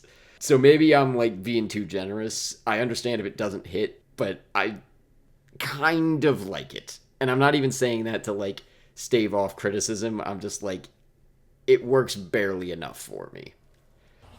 Incorrect. Fair. I also disagree. Not trying to step on your point. I also disagree. But No, it's, your feelings are your own, Evan. But so are yours, and like, I'm glad it works for you, honestly. I'm glad you got some enjoyment out of it. I could see it as deep as you did. It's not enough for what that relationship could be. I can't really talk about it fully without going into stuff that we haven't seen yet. But I'll just say there's a better beat where like Bilbo's acceptance into the company is earned more, and I make that the climax of my version. And that's part of why I did that, because like the stronger scene is when Bilbo comes back and Thorin's like, no, it matters. Why did you come back? And letting that just kind of sit for that beat, I think would be stronger. I think that's a actually really organic moment where he is fully doubtful of Bilbo, and he's like, Gandalf, why did you give us this guy? Like, he's been useless. And then Bilbo kind of exceeds his expectations, and he gives him a little bit of a second look, but not more than that. He does kind of say, oh, I underestimated you a little bit, but maybe he's not ready to admit that yet in that scene. And I think it just doesn't feel as strong because, sure, Bilbo, like, goes linebacker mode on one orc somehow, and then he's like, now you're accepted because you can now do you're a football dwarf thing. and my brother. Yes. Like, no. That's my whole Yeah. thing. It's too abrupt, and it's how I feel about like Thorin's whole thing. I want to talk about Bilbo first, but It feels like he's just halfway through everything. Who, Like he's Thorin? Yeah. But you go first, Andrew. I didn't think about it as like a character work movie necessarily, except maybe for Bilbo until you were talking about it. There's a lot here for Bilbo, and it works really well. I do not think that Thorin has really anything, except for like hints at stuff that might come later. My thing with Bilbo is I like that they kind of start him off as a little unlikable, where it's like he's a little snobby. We can tell where his character arc's going to go, and even if it's a little obvious and clear, they make it emotional enough and they work really well. I think what works well about Bilbo here, except for that one moment, they don't make him like an action hero. They don't turn him into like the same as the dwarves. They make it clear that like he's part of this group and he brings something different to it, which is like his charm and his wit and his way of like talking his way out of things. I think the biggest example is the troll thing, but also then you have like the Gollum scene with the riddles. Like that's all Bilbo. None of the dwarves could have done that. They make him a unique character among the company, and that's why he's there, and I love that. And I think that the moment that I really loved was when he decides, despite what Thorin just said about him, to reveal himself to the company and to stay with them. And I'm he has so that little glad because tiny... it felt like the movie could have dragged out for another few minutes. Yeah, really, Like, oh honestly. god, I can't believe he said that about me, and then have him run off. Like, Yeah, oh my God. well, what's the word? Third act breakup. Artificial tension. Like they could have And we easily have made enough of that, that and they already. didn't. I'll get into that in your And topic, but and yeah. they didn't, and it shows that Bilbo has grown this confidence in himself, despite what other people think. That is really cool, and I think that's great. And it gives him, they then give him that moment of, I have a home, I have this great place that I can go back to, and I miss it. But you guys don't, and I want to help you get it back. Because by this point, he cares That about was a all of good these. moment. Yes. He cares about all these people, and in my opinion, that's where the movie basically should have ended. There should have been no battle with the orcs or anything, but it completely kills the tone of the entire ending. That should have been a lot more like sweet and nice and cozy than it was, where it's like it should have been an emotional character moment, and instead what it was the ending of a Lord of the Rings movie. Yeah. Where they have this big epic battle. It also speaks to the larger problem with Thorin's character, where the whole time he's just the typical gruff leader who doesn't trust anybody, and he doesn't trust anybody until the plot needs him to. Like the elves, he just sits down and has lunch with the elves, even though we know that he hates the elves. Yep. And we have the backstory for why he hates the elves. And, like, we know that he's wrong to loop an entire people into that one thing, but we also understand that he's gonna do that anyway. There's no progress made until this one scene at the end of the movie. Like, there's all these hints about it, but he's constantly just, like, not trusting people, including Bilbo, and then one scene changes the entire thing. So, like, to me, Thorin doesn't have a character arc in this.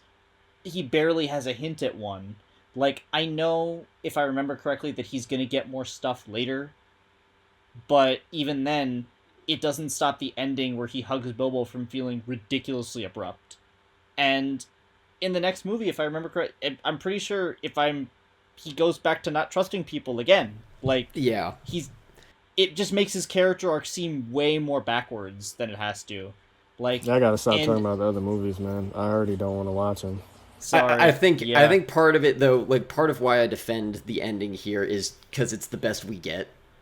Like, it's all we get, so I kind of have to love it, or just but because it's but not. That's the problem, it's that right? or disappointment. But that's the problem, right? Is like it just means his character arc is ultimately kind of disappointing, at least in this movie. Like, I don't remember enough about the other ones to really speak on it yet, but it's enough where I'm like, I don't believe that he would change that abruptly, that quickly. Especially, too, that also takes away a little bit from what I was just saying about Bilbo, where they don't make him an action hero, where all of a sudden, he's then able to, like, take down an orc by Football himself. tackles, speaking of Eagles. And also, there's also one other thing I want to talk about. They do this weird thing a couple of times where, Jelani, you were talking about the whole Deus Ex Machina thing with, like, last-minute saving. Mm-hmm. They do it with the trolls, where all of a sudden, all the dwarves come in and save them, which is like, why didn't they do that earlier? Why did they send only Bilbo, and why didn't they just of them go and go? Yeah, and they all could have gone apeshit on the trolls, taken them by surprise. It doesn't make any sense. And then they do that again here. I think it was Keely and Feely that jump out of the tree and, like, also save somebody. Like, it's Bilbo, and then they also have two other dwarves jump out and fight them. And I was like, oh, all the dwarves are just going to come off the tree now. But then they didn't, because other dwarves were still in trouble. So I was just really confused on, like, what was happening. It's a rough set piece. The eagles then show up. Bilbo saving Thorin doesn't happen in the book there. It's just, they're in the trees, nothing falls over, and then the eagles show up. Like, there's no character beat there, really. It's just kind of a little action set piece. Yeah. So, ditto to everything Andrew was saying, pretty much word for word. You can't copy me. You have to come up with you. Hey, great minds. Thorin talks about hating elves the whole movie. Gandalf says one thing to him, and then he says nothing about it for the rest of the movie.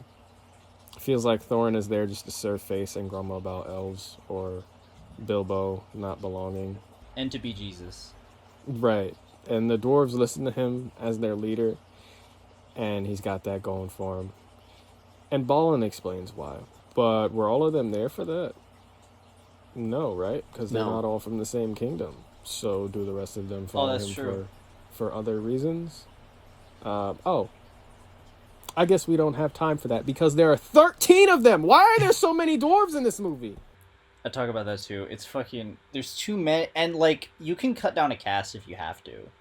I only remember 5 of them. I think. I want to defend them there because that would have pissed off every Tolkien nerd ever, possibly including me, if I was But like, then give them 5 dwarves? What the hell? But then give them stuff to do, cause like I know 4 by name, I think, in face. If I can match 4 of them with the name and face. You got Thorin, Balin's the old dude. I know Keeley because he's the only one without the nose. And then I think Beaufort's nuts is the one with the weird mustache. He has the hat. He is. Yeah. And one thing I don't love, and we can cut this if it's not relevant, but like I feel like they just like Bomber, they just make fat jokes about him, and I don't like it. Oh yeah, I don't think that. He doesn't have a single line in any movie. It just adds to the Looney Tunes factor I'm talking about. Yeah. Well, isn't he the one that notices Bilbo's leaving? I don't know. No, Or am I thinking of it's a different not. dwarf? This proves like none of them are distinct. That's the problem. I only know Keeley because he's played by Aidan Turner, who I liked in other stuff. That's it. And I know Feely because that's his brother, and they're always together. And That's he it. looks like Chad Kroger from Nickelback. Yes, he does. Oh, yes, he does. They give him like the same hair and everything. Yeah, that's a band I know. Yeah. Yeah. He's look at this But I'm graph, just- dude. That's where you would know the face from. I thought it was looking. No, you made the movie so much worse in my head. Sorry to take it that's all I down wanna from see a now. 2-star to a 1.5. But I had it at 3.5 stars, like oh, you really? did. Okay. I checked my letterbox while we were talking about it. I don't even know what to do with it now. The dwarves are a tough problem to deal with, I think. I want to defend them a little bit on that. Because, one, I stand by what I said about, like, everyone knows there's 13 dwarves, like, who's read the book. It's kind of the thing. I think to cut it down would have felt a little bit like a betrayal. I do agree it's hard. I think it's just hard to deal with them. Like, I found this as a challenge that I didn't expect in my adaptation. In theory, it would be nice to characterize all the dwarves. One problem is Tolkien gives you nothing. There are only maybe 2 of them. Like, Thorin has stuff to do, Balin kind of has stuff to do, and Bomber, like, just is kind of a punching bag for a lot of it. They're just like, why are you so slow? Why are you so fat, bro? Like, come on, keep up. I can't stand it, man. And like, it's all he has. don't use a character just to make fat jokes. It's not nice. It's just, I don't like it. I was looking for an interview with, I think Stephen Hunter is the name of the actor who plays him, because I've seen it in Lindsay Ellis's video, and I couldn't find the interview. But there's an interview with him where somebody is just asking him, like, so what's your character? And he just goes, so Bomber's a fat dwarf. Yeah, that's it. Let's not beat around the bush. That's all they give him, and it's upsetting. I don't know. Like, the fact that you got the guy to play this and he can't even talk his own character up, like, it doesn't speak well to any level of it from Tolkien on. But for the dwarves as a collective, I don't think you should give them that much character. You don't have time. And they cram in a lot of other things, so, like, maybe if the other extra stuff had been time spent on all the dwarves, maybe that would be something. My solution was to pick, like, 4 of them and focus on them, and then just kind of leave everyone else as, like, they're also here. It's not perfect, but, like, and to be fair, these movies do that a little.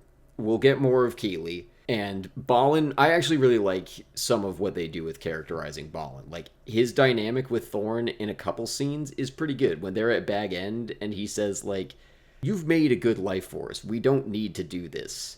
I was like, wow, you have a good scene here. Like, you have a Balin's good dynamic developing. And they don't really keep it going that much. It'll come back in later movies, but in this one, like, this maybe will transition us into Angel's topic if we're ready, but Thorin's racism... No, I'm still not done. Okay, I'm not I'll even save halfway that. through. I'll save that then. I have more things that upset me. Yes. Go into more things that upset you then. Well, I'm going to jump back to Bilbo for a second. I don't like weak/meek characters. I never have. They're essentially the same as cowards to me. Deku from My Hero is one big example. Bilbo comes off that way to me, and I'll explain in a second. But to compare to Game of Thrones again, Samwell Tarly, another Sam Wells, Sam Wise, is probably one of the only examples where I learned to accept him as a coward. And I think that's partially due to the fact that he accepts that he's a coward, and he literally says that in his first scene. But not only that, he finds other ways to be heroic or just help other than just swinging a sword. So Bilbo's reaction to a bunch of dwarves invading his home also pisses me off. Both sides piss me off, actually. I can't stand when someone is too weak to stand up to somebody who's clearly crossing a line or boundary. And in this case, it's the dwarves entering his home and eating his food. And I also can't stand when another character or characters lack the respect for another without reason or lack self-awareness in general. So I hated the entire intro scene. Maybe it's a cultural thing among the hobbits. I don't remember if that's explained, or maybe it's a dwarven culture thing to be an asshole, disgusting asshole. No, it's not that either. Okay, cool.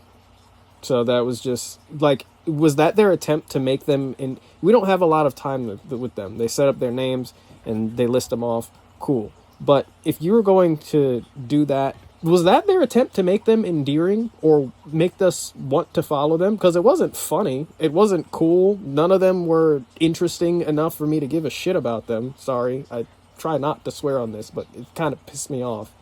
Are we not allowed to swear? I swear a lot. No, I just try not to on the show in general. Oh, okay. Because I was like, no one told me. I definitely dropped an F-bomb I think before. yeah. So there's that. And that just fuels more of the fire I was talking about when I said I don't care about anybody in this film. Bilbo is such a nothing character to me in this film, man. It feels like he's just going along with what the plot tells him to do. Like, nothing feels earned to me. As I said before, you can see this with this decision to join the dwarves in the beginning. And then from that scene, we get one instance of him wanting to go back because he forgot his handkerchief, and then from then on it feels like he's just doing what he needs to do, like saving the horses. He just does that. He could have ran back with them, but he just goes and does that against 3 trolls, and it's like, would his character do that? I'm not entirely sure about that. Also, is that his job? Because they kind of imply, like, oh, you're the burglar. You're the one that gets horses Right. back, I guess. And I get why they did it, because it's like, oh, you're going to sneak into the camp and do this. But they don't explain that part. It just seems like they don't want to go. So they're like, oh, this is They're miscellaneous pushing the man's burglar job. to do it. Yeah. Yeah, they're like, oh, your job is, you're a gopher, basically. Go for this, go for that. That's it. Yeah, I think something that's missing that characterizes him well in the book is that he has a little more desire to prove himself, and they never really give a hint of that here. Which I guess that would kind of make sense, because he doesn't want to be there. So I get why they didn't really do it that way. I could see that working better in, like, if they were going to give him something in, like, the next movie, because his arc kind of ends here. So that could have been his other arc in the next one, like, in this one, he accepts that he wants to help them. The next one could be, oh, now I need to prove that I should be here at all, right? But I don't think it would even really work in that one either. Because he does that here, or they try to make it seem like he does that here. That he belongs with them or whatever. Because Yeah, Thorin well, he's tells accepted him. in this one. Yeah, Yeah, Thorin he's tells accepted him. in this one. That's the thing. So he would have no reason to need to be Prove accepted that. in the next one. Yeah. Like, if Thorin was still skeptical of him at the end of the movie, which you could have that work if you cut out the orc scene, that would have been fine. Then that could have worked later on. It's all kind of a, like, product of you shouldn't make this 3 movies, I think is a large part of it. Like, that ending doesn't work because, I mean, it's supposed to be a longer story, but it's also not a good spot to split it. It's just not. I think that's the main problem, but within that, like, let's just say like, the studio's giving you the mandate, all right, we got to make this 3 movies. Sure, numerically, like, math-wise, that kind of makes sense to split there just to, like, make it 3 evenly sized movies, I guess. But within that, like, you can kind of do it a little better, and I'm realizing from your reaction that, like, yeah, why is Bilbo there? They don't really give us enough of a scene to explain it. And in fairness, Tolkien doesn't help a ton He doesn't there. either. Like, I got to that part. He doesn't really either. yeah, like, I guess I've always taken it as a given, and I think I tried to do a bit of character work in my version, but it's still a challenge because he's not in it for the love of the game, really. He's not in it for the money. So it's a little bit hard to show his motivation of just like, I feel like I need to do this to like prove it to myself, which I like to read it that way. They don't really give you that here. You have to do some work to read it that way, though, and I think that's part of the problem. Like, if they set that up well, I think that would have been okay. You have to do the a work to little set bit it up more. before you can do the work to read it that way, though. Like, you can't ask Yeah. the audience to fill in the blank if you didn't give them anything. You got to write the rest of the sentence for them to fill in the blank. I think it would have worked better for that had Bilbo said, I'm gonna go get it. If he had, again, made a decision instead of what it felt like, which is Feely and Keely, like, kind of forcing him You're saying for the into troll the scene? decision. For the troll scene, yeah. I think he does some of that later. Yeah, the way the book frames it is a little bit more as like a challenge for him, where they just see like a fire and they're like, hey, Bilbo, go check that out and then come back and tell us. And he goes and checks it out, and he's a little bit like, hey, I'm supposed to be a burglar. I'm going to prove that I can do something for them. So he tries to steal something and he fails. I think it's a poor framing that they change it to this in the movie. You could argue that the book doesn't frame it perfectly either, but in that, at the very least, like, you get into Bilbo's headspace in the book, and you can see that he's, like, kind of doing it because he wants to test himself a little bit there, and that's absolutely not how it's framed in the movie. So his character would need to be changed in order to fit that. That's Like, what I was saying in before. the movie, like, it doesn't like- fit for this version of his arc the way that they lay it out. He's not at the proving himself stage yet. And now it's making me think, too, like, would it have been better to give him two different arcs and have this be the two movies, where his arc in this one is, like, wanting to be there in the first place and deciding to help them, and the next arc is, like, proving to himself that he needs to be there, and I guess by the end him concluding that, like, he's already been accepted, he's already proven it a million times, he just needs to tell himself that. But they don't do that. Yeah, like, I think him wanting to be there needs to be established by the time he's out the door, is the problem. And that shouldn't be the end of anything, because it's the inciting incident, basically. At best, it's the end of Act 1. Like, you can't hold it off that long. I don't know if I handled it perfectly in my adaptation. I think I tried to give it something, but... Take a shot every time Evan says adaptation. Oh, God. Please don't. You'll die. Maybe a sip. I'm realizing in you guys saying that and saying this movie didn't need to end where it did, should have ended at a different point. A lot of scenes just feel too long. Just in general. If you wanted to make space for...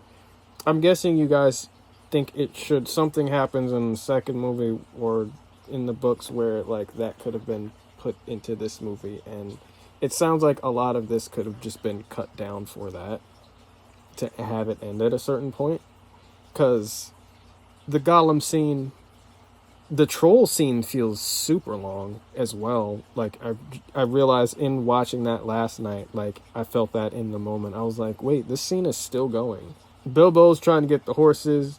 They're doing a whole Three Stooges bit, which is unfunny. He gets caught. Yeah, and then the dwarves come to save them.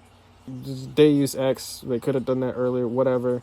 And then, everybody's caught now, and Bilbo's trying to outsmart them. It doesn't even matter for the outsmarting, I guess, because none of the dwarves thought to, like, stall for time or whatever, because I guess they knew Gandalf was coming back. I don't know. But then they're saved last minute again by Gandalf. Yeah. They had no idea. I think they implied that Bilbo's the smart one and they're too dumb to figure it out, which is also upsetting because, like, you can't reduce all of them to just being dumb characters. Except Thorin, who realizes what Bilbo's doing and then kicks them, and then all of them get it. Your point earlier, Jelani, about, like, why is Thorin hanging around with all these people? I felt that way more this time. Like, they feel like they're from different movies. Like, especially, he's like, I would take this group of 13 over an army of thousands. I'm like, you would take Beaufort's nuts guy, and you would take... I like the sentiment. I like the sentiment too, there. But when your army, like, when your group of 13 is a dude with a dumb hat and some jackass with a slingshot... And then, I forgot about Slingshot guy. Oh, man.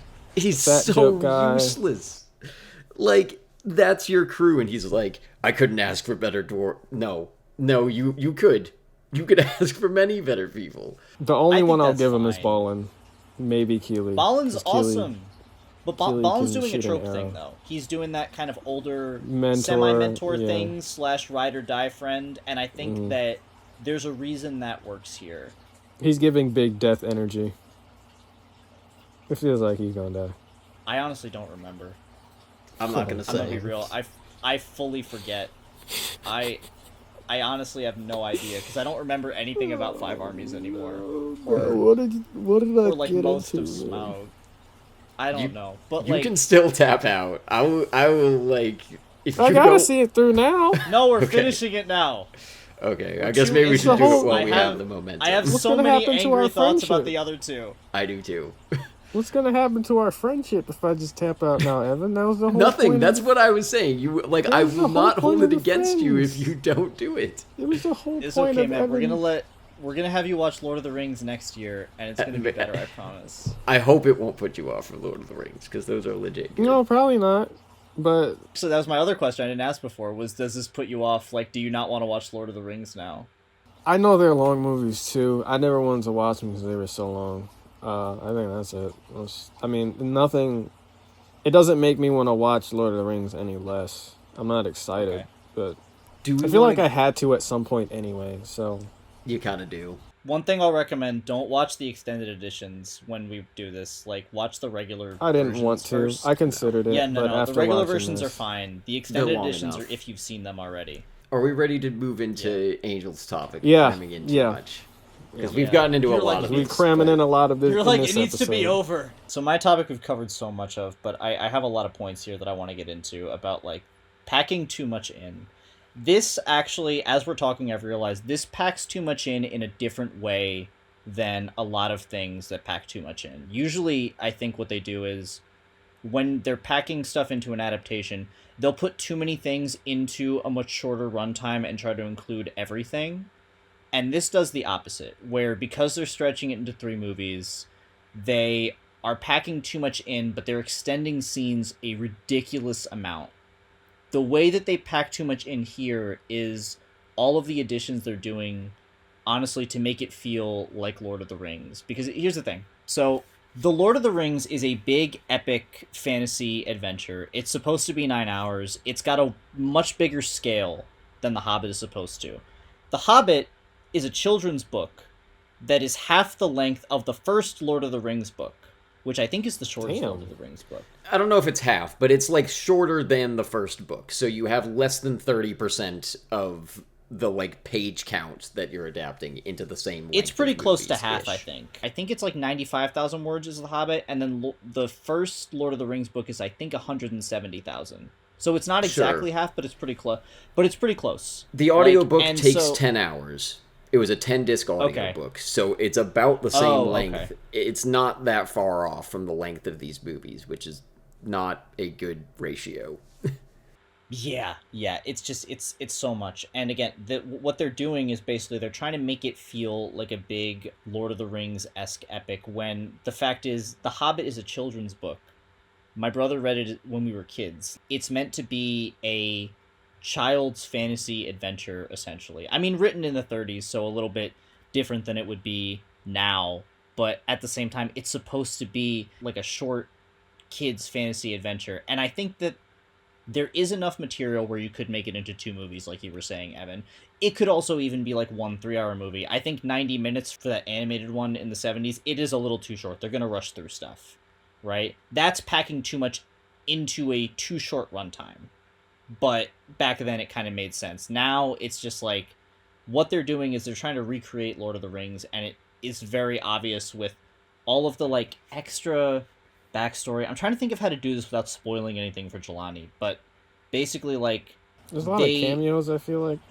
there's a lot of cameos. There's a scene I Yeah. want to get into that I feel like is just a huge middle finger to somebody in your position as like a fresh viewer.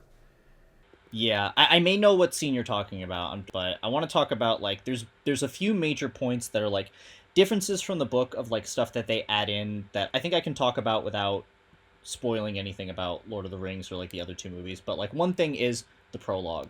I talked about this earlier. I actually like the prologue. I think that it does set the tone for what they're going for, and it could even work even if this was tonally closer to what The Hobbit is supposed to be, as opposed to being The Lord of the Rings. It adds an epic scale to it that I think they were going for, and it sets up the story really, really well in a way that's familiar to fans, and I think that's really cool. And you want some epic scale. Like, that's not a Sure. thing to avoid. They go too big, but the amount they do in No. the prologue, I think, is enough. It's a good It's amount. enough because that's the thing. There's a lot of dwarf backstory that's important. There's this big epic city. They're gonna fight a dragon at some point. They set that up really, really well here, while making it small enough that it could feasibly be contained to at least these characters or the legacy of this city or whatever, and it works fine. I think what kills it is, like I said, jumping to the Frodo scene, because that's very clearly them trying to say, look, this is a Lord of the Rings movie. He could have showed up and smiled at the beginning when he's like, my dear Frodo. I think that's literally the first line. He could have showed up in that way. Elijah Wood could have made a little bit of money, and that would have been all we needed to see. We didn't need a whole scene explaining what's going to happen in a movie that we're not going to see yet. Then they jump back again to Bilbo being Martin Freeman. It speaks to like a lack of focus, I think. Another one is Azog the Defiler. That like, he's not alive in the book. He's been gone. Like, Thorin was technically right, because I guess he only read the book, he didn't read the script, and that's why he didn't know. But the reason they add him in is honestly to give an overarching antagonist to make this seem more like a classic fantasy story, where, you know, it's good versus evil, which is fine. I think if they contained it to just this one movie, they could have made it part of Thorin's character arc, and you could have done that. But as we've talked about, he's going to come back in other movies. Them not putting Smaug into this movie, it makes sense that they wanted to add in somebody else. Percy Jackson does this, where they kind of add in another character that represents the greater evil that they're fighting. Yeah, you can have like mini bosses, kind of. Like, Exactly, Azog it's a could have been mini-boss a mini thing. boss, so maybe it would have been stronger to kill him at the end of this movie, and it's like, oh, cool, we got our climax. Yes. We beat this movie's villain. Exactly. That's what I was expecting. It would have been cool. The reason that doesn't work here is partially also because Azog is not representative. The greater evil that he's representative of has nothing to do with the main plot of the entire trilogy, where they're going to go fight the dragon. He's got nothing to do with Smaug. He doesn't even have anything to do with the next thing I'm going to talk about, which is like the main plot of Lord of the Rings, which they also kind of tie into a little bit with like another thing, like some of the stuff that Gandalf does and that he talks about too. Some of that stuff with, in that context, I can't even necessarily say the character, but actually they even talk about it. They in mention the him scene that I think here, we're gonna and talk about that was at like the the only thing I was gonna tease. We can save that for when we get into that scene then, because I definitely know what scene you're going to talk about. But like, Okay. He doesn't even have to do with that. It's a whole separate thing that kind of has to do with Thorin's backstory. That is just yet another subplot that they're adding in. Thorin has two major tragic backstories in this. Yes. And it's just so much. He's got his city being destroyed, and then he has a separate epic battle later where his grandfather dies. A character... Oh, wait, no. In this, doesn't Azog kill his father? No, it's his grandfather. It's his grandfather. Okay, a character that we don't know or care about, right? Because And who he's always not the looks king. CGI'd. Thror always Yes. looks fake in this for some But reason. he's not the king that lost the shiny rock in Yeah, the he beginning is. scene, right? He is. Oh, he is the... Okay, Yeah. I thought like, that was his Thrain father. and this doesn't was a matter. separate He might as character. well not be here. How do you give two tragic backstories to one of your main characters, and your main character still ends up being a nothing burger character? Because he's a placeholder. He is simply meant to be an epic Aragorn-like character. He's meant to be the big, cool, epic king. Like, he's a figurehead, basically. Like, he represents something, not an actual person. And that's my main issue with, like, his backstory in this. He doesn't have, like, any connection to any character except maybe Balin, who is also just kind of a way to get the other characters to open up and talk about themselves. If they're going to have him hug Bilbo at the end of this, they should have spent time with him warming up to Bilbo over the course of this movie. And that could have added to his own character and shown him softening up a little bit. Bilbo could have brought that out of him, but they don't do that. They kind of have Balin as a go-between, between, like, the two of them to explain backstory, but also to, like, be that person who is comforting to all these other characters. And then my last point doesn't matter, but the Eagles are dumb. We talked about this already. The goddamn Eagles, I can't, like, they were dumb in Lord of the Rings, but I feel like at least they made sense enough that I was like, whatever, I don't care. But in this, they're just there, it feels like, to be a callback to Lord of the Rings, even if they were also in the book. But like Jelani was saying, it's because they're not set up. Yeah, I just defend it with that's how it is, but yeah. It is again, how it is. It's another reason. It's not reason, better in the book. It's not, but again, I think it's another reason to not end the movie there. It's a bad ending spot. If you have to pick one, I mean, they had to pick two, was the problem. So they ended up picking the wrong one both times because they had to. Yeah.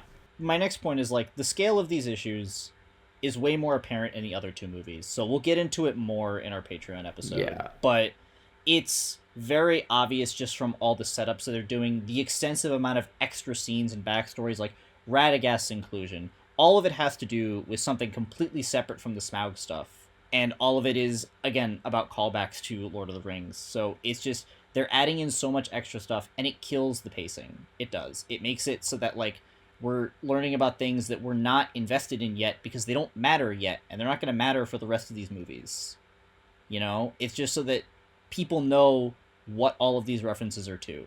This is stuff, like, you could honestly just cut a lot of it out. Was the Dark Power referencing Sauron? Basically. Yeah, pretty much. Yeah. Why even have that in this trilogy? Because it's a prequel? Exactly. Well, I'll give you It's some in the book. justification. Kind of. It's in the book a little. So, Jelani, did you have points you wanted to get into? Because this could transition to No, I feel like but... all of this overlaps. So, one of the scenes that I most wanted to talk about with this topic is the White Council with Galadriel and Elrond and Saruman. Yes, that's the literal name. I knew you were going to have something to say about it. I mean, there's not a better name, man. Come on. That's... Wait, which one are you shitting on? Elrond? No, the White Council. Oh, the White... No, there's not. There's not a better name. Come on. There has to be a White Council in every fantasy book. I mean, it just sounds not good, but continue. It doesn't, but that's the name of it. It doesn't. It's the name of that scene on the soundtrack. I don't know what else to call it. Welcome to the world. Yeah. Jesus Christ.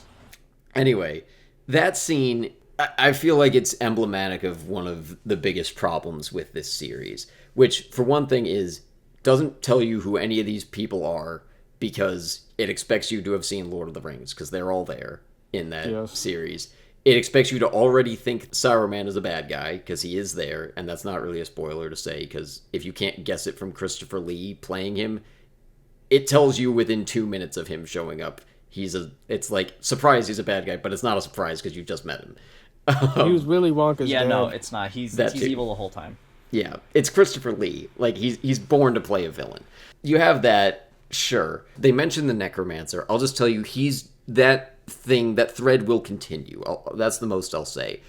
And they are setting that up here with the stuff with Radagast and the White Council. None of that is paid off here, so it feels very unsatisfying in this movie in itself. They're also doing this really frustrating thing where they're having to create extra conflict. And I rewatched that White Council scene today because I was thinking about it and it started really bothering me. And I was like, why is that scene so boring? What do you do to... like, if you have to put it there, because, like, we don't see it in the book, but we get enough implications that it's like, sure, probably there was a conversation like this that happened when they went to Rivendell. So, like, to show it, if you're gonna go into that, then, like, sure, I think it makes enough sense to have that scene to just make it so that later things will not come out of nowhere. The scene itself has a big problem, though, which is that it makes Gandalf seem stupid. When Saruman's like, Gandalf, none of what you're talking about is a big deal, I agree with him, because it's not. It never was meant to be a big deal. What I think you should do is reverse that scene. Like, they've all gathered to be like, we need to talk about something, and all they're really here to talk about is like, Gandalf, what the hell are you doing with these dwarves? We don't want you to do that. Because Gandalf's the one, like, they're calling him to this meeting like they have something to say, and he's the one being like, guys, there's a thing we should worry about. You just need to flip that around and have it be Gandalf's like, hey, I'm on this quest, I'm doing stuff, and they're like, yeah, we need you to worry about some other things that are happening. And he's like, oh, but I kind of have this like fixer-upper thing going with Bilbo. I really want to give him a character arc. And they're like, cool, let that be, because there's bigger things happening. That's all you need to do to fix that scene.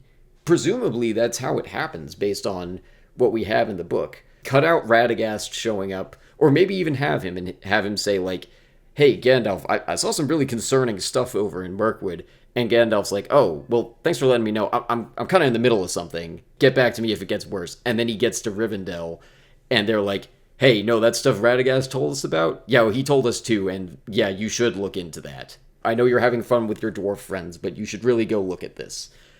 It's as simple as that.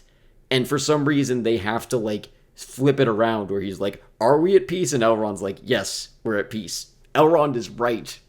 Like, at the moment, he is correct. He is. It's a really simple fix, and I don't get why they have this need.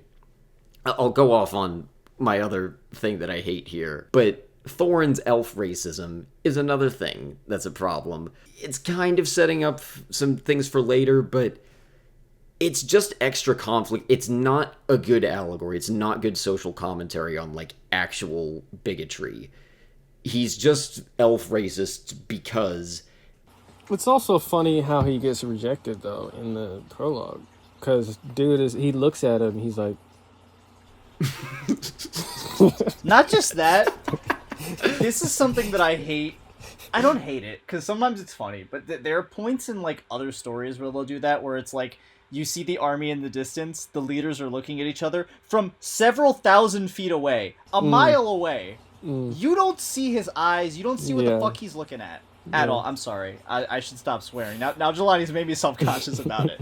Look, but, like, we have I'm a very Patreon episode to get all of that out. I'm not going to be censoring myself for the Patreon one. You're not wearing binoculars. You can't see his eyes, so you don't know what he's looking at. You see them turn around, but they're making it look like they're making eye contact with each other, and they're not. Like, I get it. Also, they kind of imply that this is the reason that the whole dwarf race has a problem with elves, because that's a thing in like other parts of the lore. But if that's only one kingdom... It's one kingdom. Like, if this was the main dwarf kingdom, like if this was Moria, fine. It's not. It's not even the main dwarf kingdom. It's a dwarf kingdom. Yeah. But they very much imply, because again, the epic scale doesn't fit here, but because of the epic scale, I think it implies that they are like, oh, this is why all dwarves have a problem with all elves. It's not true.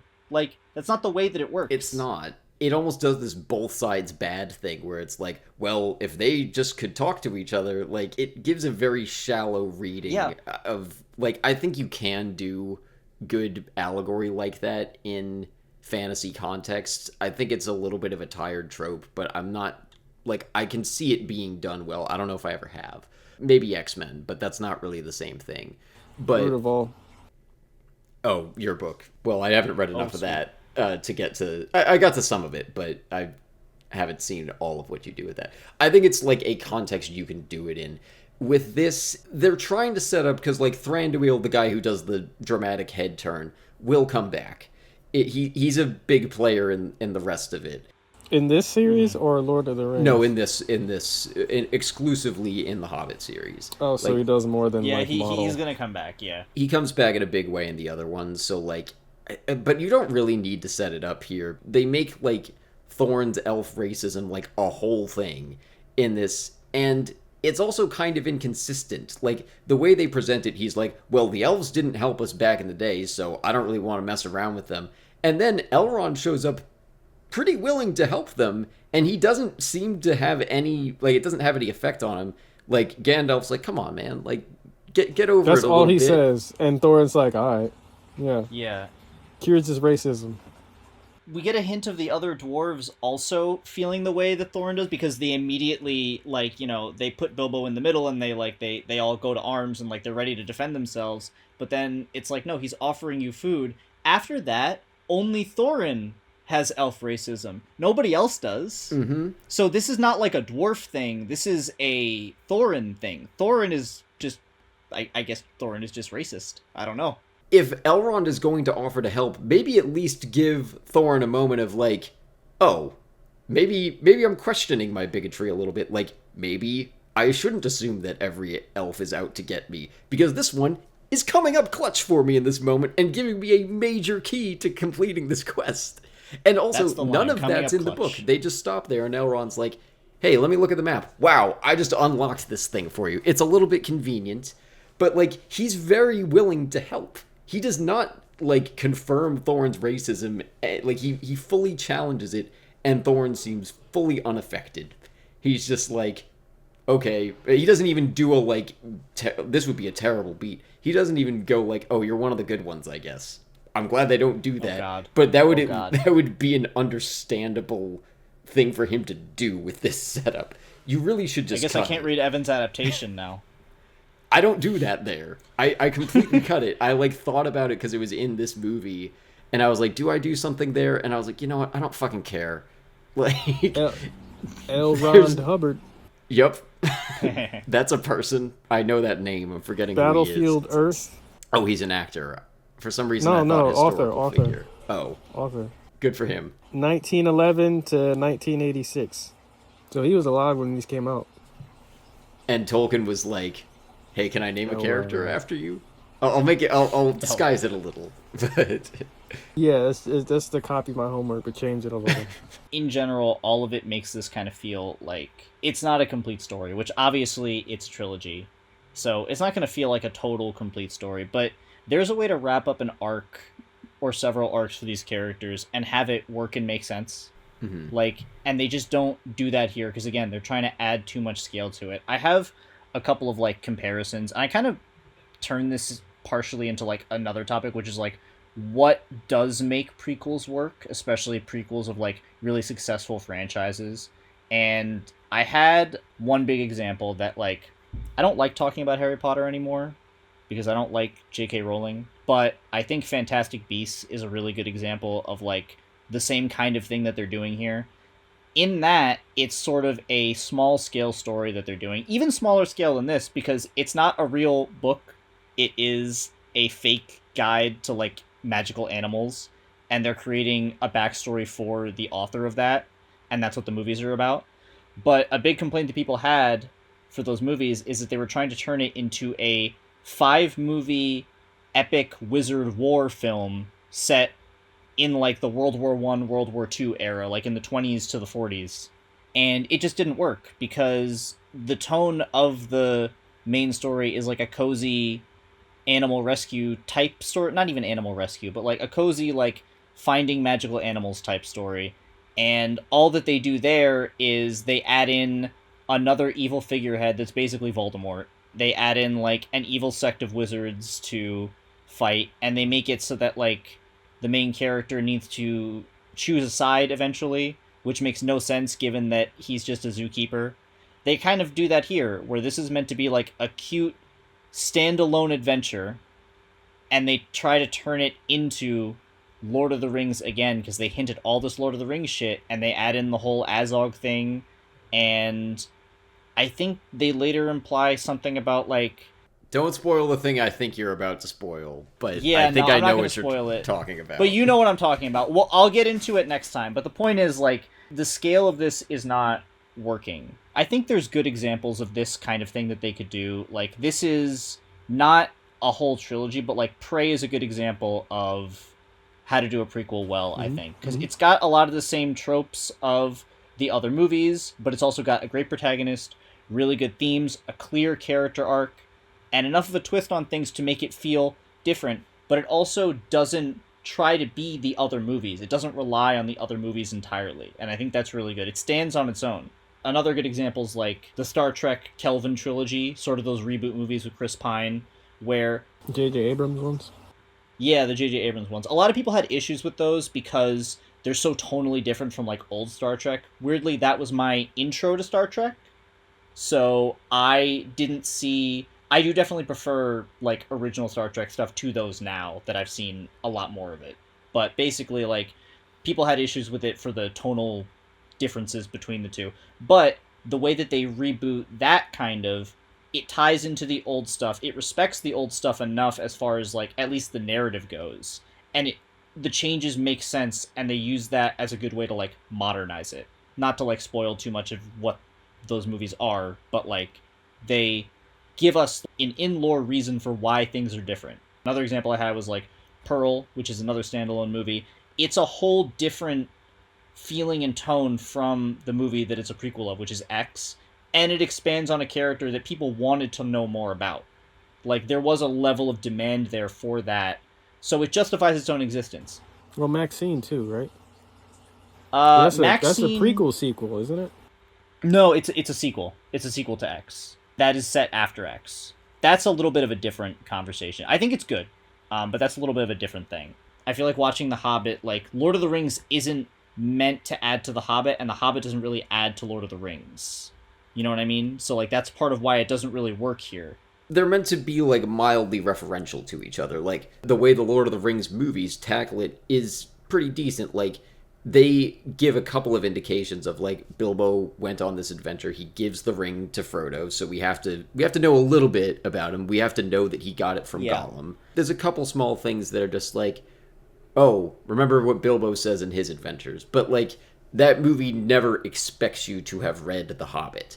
I don't feel like it does. I had read it before I saw those movies, so I'm not the best person to say. I think you could have taken a similar approach here. If you have seen Lord of the Rings, there might be a couple of things that are nice for you, like they show Elrond. I'm trying to think of something that wouldn't be, like, super cringe, but you could make some light little references to Lord of the Rings that are just like little Easter eggs for somebody. Instead, they throw in the whole White Council. Caucasian.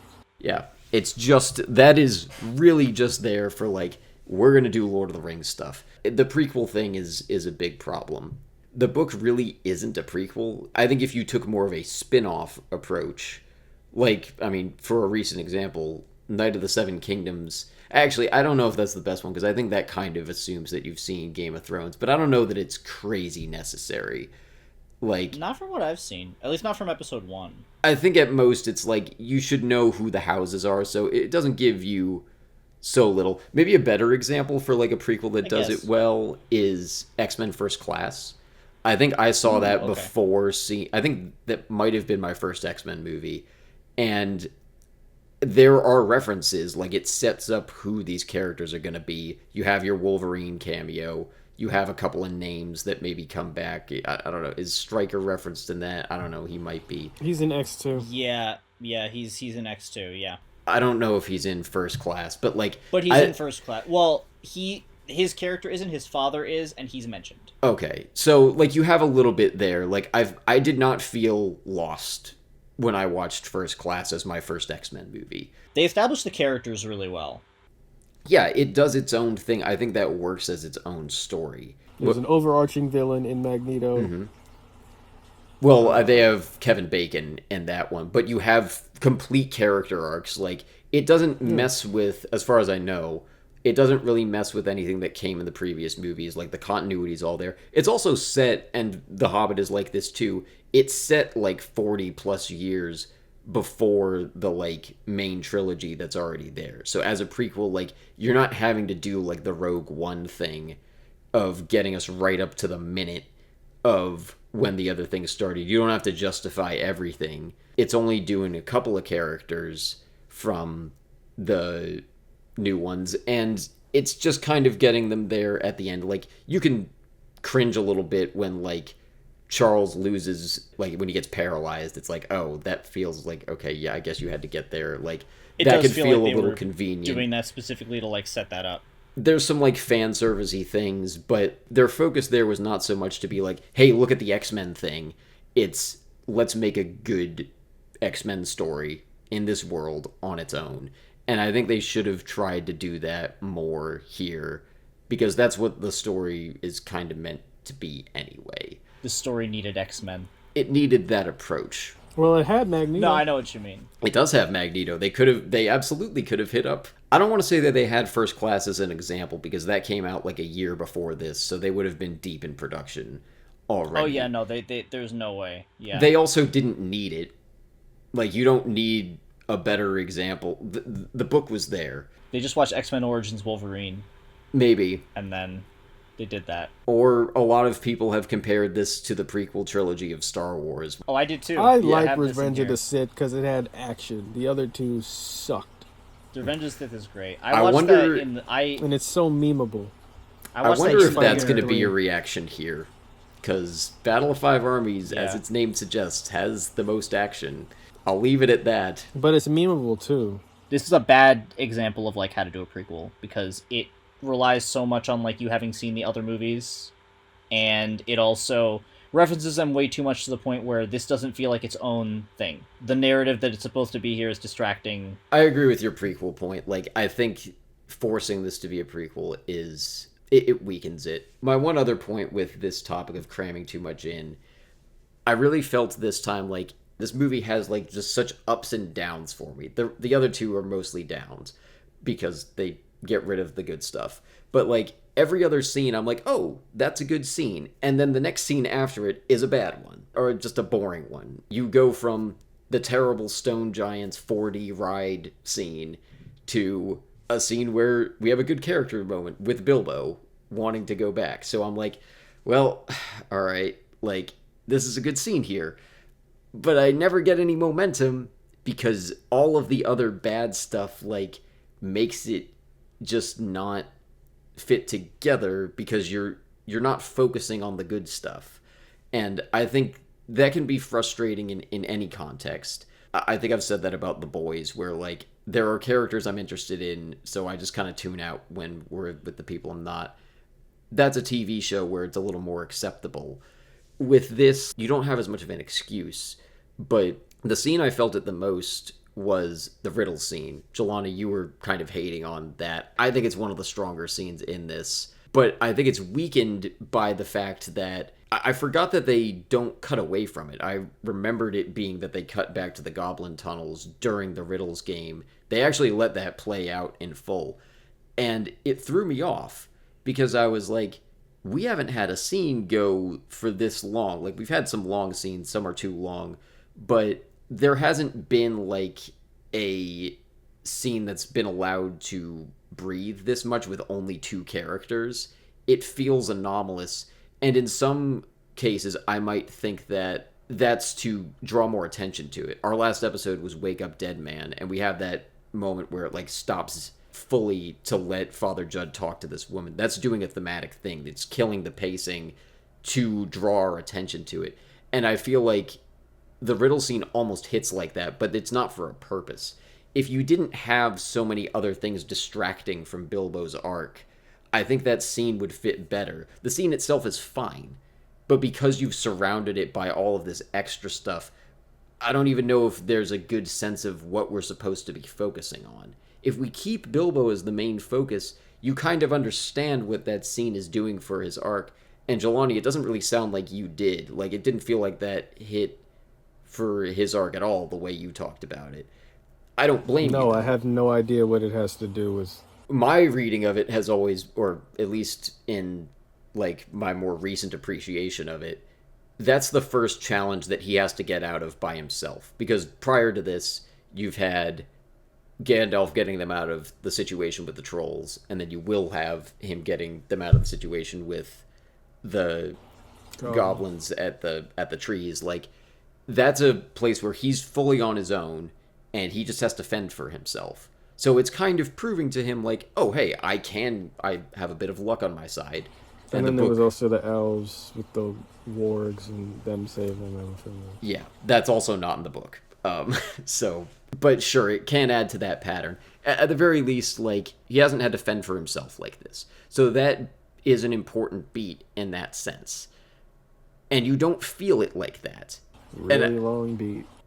It's a really long beat, but I don't think it would feel that long if you let the scene with the trolls breathe. That's another one that's only, like, pretty much in the book. It's first chapter, the dwarves show up. Second chapter is the thing with the trolls. Third, they get to Rivendell. Fourth, they get captured by the goblins. Fifth, he has his encounter with Gollum. They're very episodic about it in the book. Like, the chapters are divided up very much into, like, here's a little scene. And like those are the things that are included in the book. So when you have it divided up that way and you don't add in all of this extra stuff, you're able to feel the weight of it more. And I think the fact that we have all of these other things, even when there are good moments, like I think they still take the time to give Bilbo an arc, but you're so distracted by the other stuff that like we haven't seen him really do anything for a little while by the time you get to the scene with Gollum. And we kind of forget a little bit that he's the main character, because like there's so many scenes where you're just showing him among the dwarves, you might not even really see him. I think the animated movie, despite moving too fast, Bilbo is the main focus in any shot that he's in. Even just that little visual language thing really matters. It also doesn't add all these extra things, but when you have the beat of Bilbo wants to return to Rivendell, we haven't checked in with him for like 20 minutes at that point. Even if it's a good beat in itself, it loses the weight. So that's just like a thing that I noticed this time with like, even when there are good things in your movie, having too many other things that are not working, it also just has a side effect of making the good stuff worse. And that's a lesson to take away from this. The extra lore might be interesting. I feel like this movie should be a director's cut. You could make a 2-hour cut of this movie that is better and gets rid of a lot of extra stuff. Like, get rid of all the Radagast things, get rid of the extra Azog things, still keep them at the climax if you have to. Like, if everything is shot and you're in the editing bay deciding what should be released, you could cut out parts of this movie to make it better. And I think literally just the act of getting rid of them makes the better parts sing a little bit stronger. Sure, you have to make 3 movies. You didn't need to make all of them this long. You could have made 3 2-hour movies. And I think this series would be remembered a bit better as a result. That's still too many. It's too many. It is absolutely too much. But clearly you make 3 movies because you want money, but length doesn't determine how much money you make. So just cut them down. You don't really lose anything there. But the longer they're in the theater, the more snacks they'll get. When there's no intermission. Yeah. It actually is more cost effective to do shorter movies because you can do more showings in a day. Yeah, that's often an incentive for theaters. Yeah, that's why they don't want to show like the Snyder Cut. Who's the business guy here? Not you. Wait, what are you talking about? I'm asking. I don't know. It's not me. It's Smaug, because he has all the money. That's actually very true. I get what you're saying, though. Like, it would be a more focused narrative without all this other crap in there, which is what I've kind of been trying to say. Honestly, you could have cut out Azog entirely, including the ending. Like, he doesn't need to be at the end. If anything, if they wanted to change it, they could have just made it the goblins and then done the eagles because it's in the book. Fine, whatever. But I think the ending would have been significantly stronger if it had ended with Bilbo having his moment of, like, saying, I'm going to help you take it back if I can. They look at the mountain, the movie ends. Yeah. And then they're in the next one. And, no, they also... And then, obviously, we get the hint about Smaug. That's fine. Leave that in there. That's a good way to hint at what's coming on, because they're like, oh, I think everything's going to be fine now. And we can see that it's absolutely not. That last shot with his eye goes hard. No notes on that shot. That's so good. It's behind you right now. Last shot. It's so good. That was the end of my notes. Did you guys have anything else you want to say? There's going to be a lot more Hobbit talk, so we're not done after this. But I think I'm good. I'm so tired. I think the Hobbit's broken my spirit, and I don't think it's gonna get better with the other two. I actually realized I have more problems with the other two watching only this movie, because I realized how much worse it gets in some parts. And what's funny, Smaug was my favorite of the 3. I don't think that's gonna be the case now. Yeah, I mean, we'll get to it. I'll save my thoughts for that. Jelani, thank you. I mean, I should really thank both of you. Angel, you knew what you were getting into, so I don't know if you deserve more or less thanks for that, but thank you to both of you for sticking this out. I forgot so much. It's worse yeah. Thank you. I really do appreciate both of you going through this, and I mean, I'm suffering with you, but I kind of chose it, so but I asked it of you, and I do appreciate that. Our next episode, well, I don't know what we're going to do for the main channel. I think we have talked about Daredevil as our next episode. Daredevil Born Again. You're doing Daredevil. But as you're We didn't listening, talk about it. We're doing it. yes, we're We're doing making it. you watch Daredevil, Evan. We're doing that. We'll lock it in here. As you are listening to this today, our Patreon also has an episode, just one episode, about Desolation of Smaug and Battle of Five Armies. We made it one episode, but we haven't done that yet, so we don't know what that's going to be. That's out there. Thank you to our patrons who do support us already. Good time to join if not. Yeah. Big shout out to y'all, man. Yeah. Thank you for supporting. How much is Patreon again? $1. I think there's a $1 tier and a $3 tier, but you get the. I don't think I put anything significantly different on them. So the bonus episodes. We'll also be having our season 7 Tangents episode up there, hopefully soon. You have $1. Yeah, you have $1. You got $1. Yeah. And there's a lot of good You get stuff to hear on us there. yell about 2 movies for only $1. Well, there's a lot more than that too. But yes, even Yeah, that see? would be worth the $1. You can do it just for that. I have some rants prepared for the next one. If you do not want to watch the Hobbit movies, but want some Hobbit stuff, my scripts are free. They are not on Patreon. The link is in the description for this. And then also, again, there's the video that I put out about my process that dropped today that's available now. I honestly do think it will be a good palate cleanser.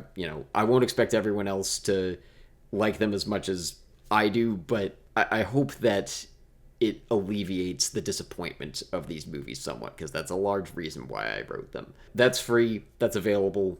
Thank you for listening. Our logo is by Kelsey Hendry. The show is on Instagram, TikTok, Blue Sky, at INT Analysis Pod. I'm on Instagram, Blue Sky, and Letterboxd at Ev_Wes. Where are you guys? I'm on Instagram at Jelani T. Kelly. Still no letterbox, I promise, for next time. So probably by the time you guys see this, I have a letterbox. I don't know what my username is, though, so I don't have one. I'll tell We'll you drop next it episode. in the next main episode, yeah. Where else? I mean, I'm an actor. If you're willing to pay me for my time, hit me up. I'm on Actors Access and Backstage right now. And buy my books. I have some books on Amazon. If you just look up my name, you could even just look up Jelani Kelly, I think, and my book will pop up. Descended, all Descended stuff. Descended Awakening and Descended Anticipation are my 2 novels out right now. Then I have kids' books. It's Descended for Kids out on Amazon right now. If you want to dive into a new world that has less fantastical names, but superheroes. And Angel? I am on Instagram at angelmichele.film, letterboxed at Serenity Cinema. I will probably actually be putting up a review of this movie, because apparently I have a lot of thoughts.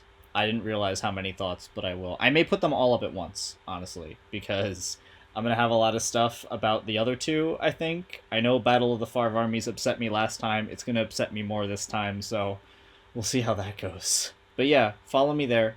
I put a lot of lists up, so there'll be fun stuff to look at there, too. All right. Thank you guys for listening. We hope you'll join us to finish the journey on Patreon. I may not be sober for that, but we'll have a lot to say. I'll bring the Jaeger. Yeah, I don't know what I'll be drinking, but I don't know if I can get through those movies sober by myself. So we'll see. We'll see you guys next time. Thank you. Bye. Stay safe.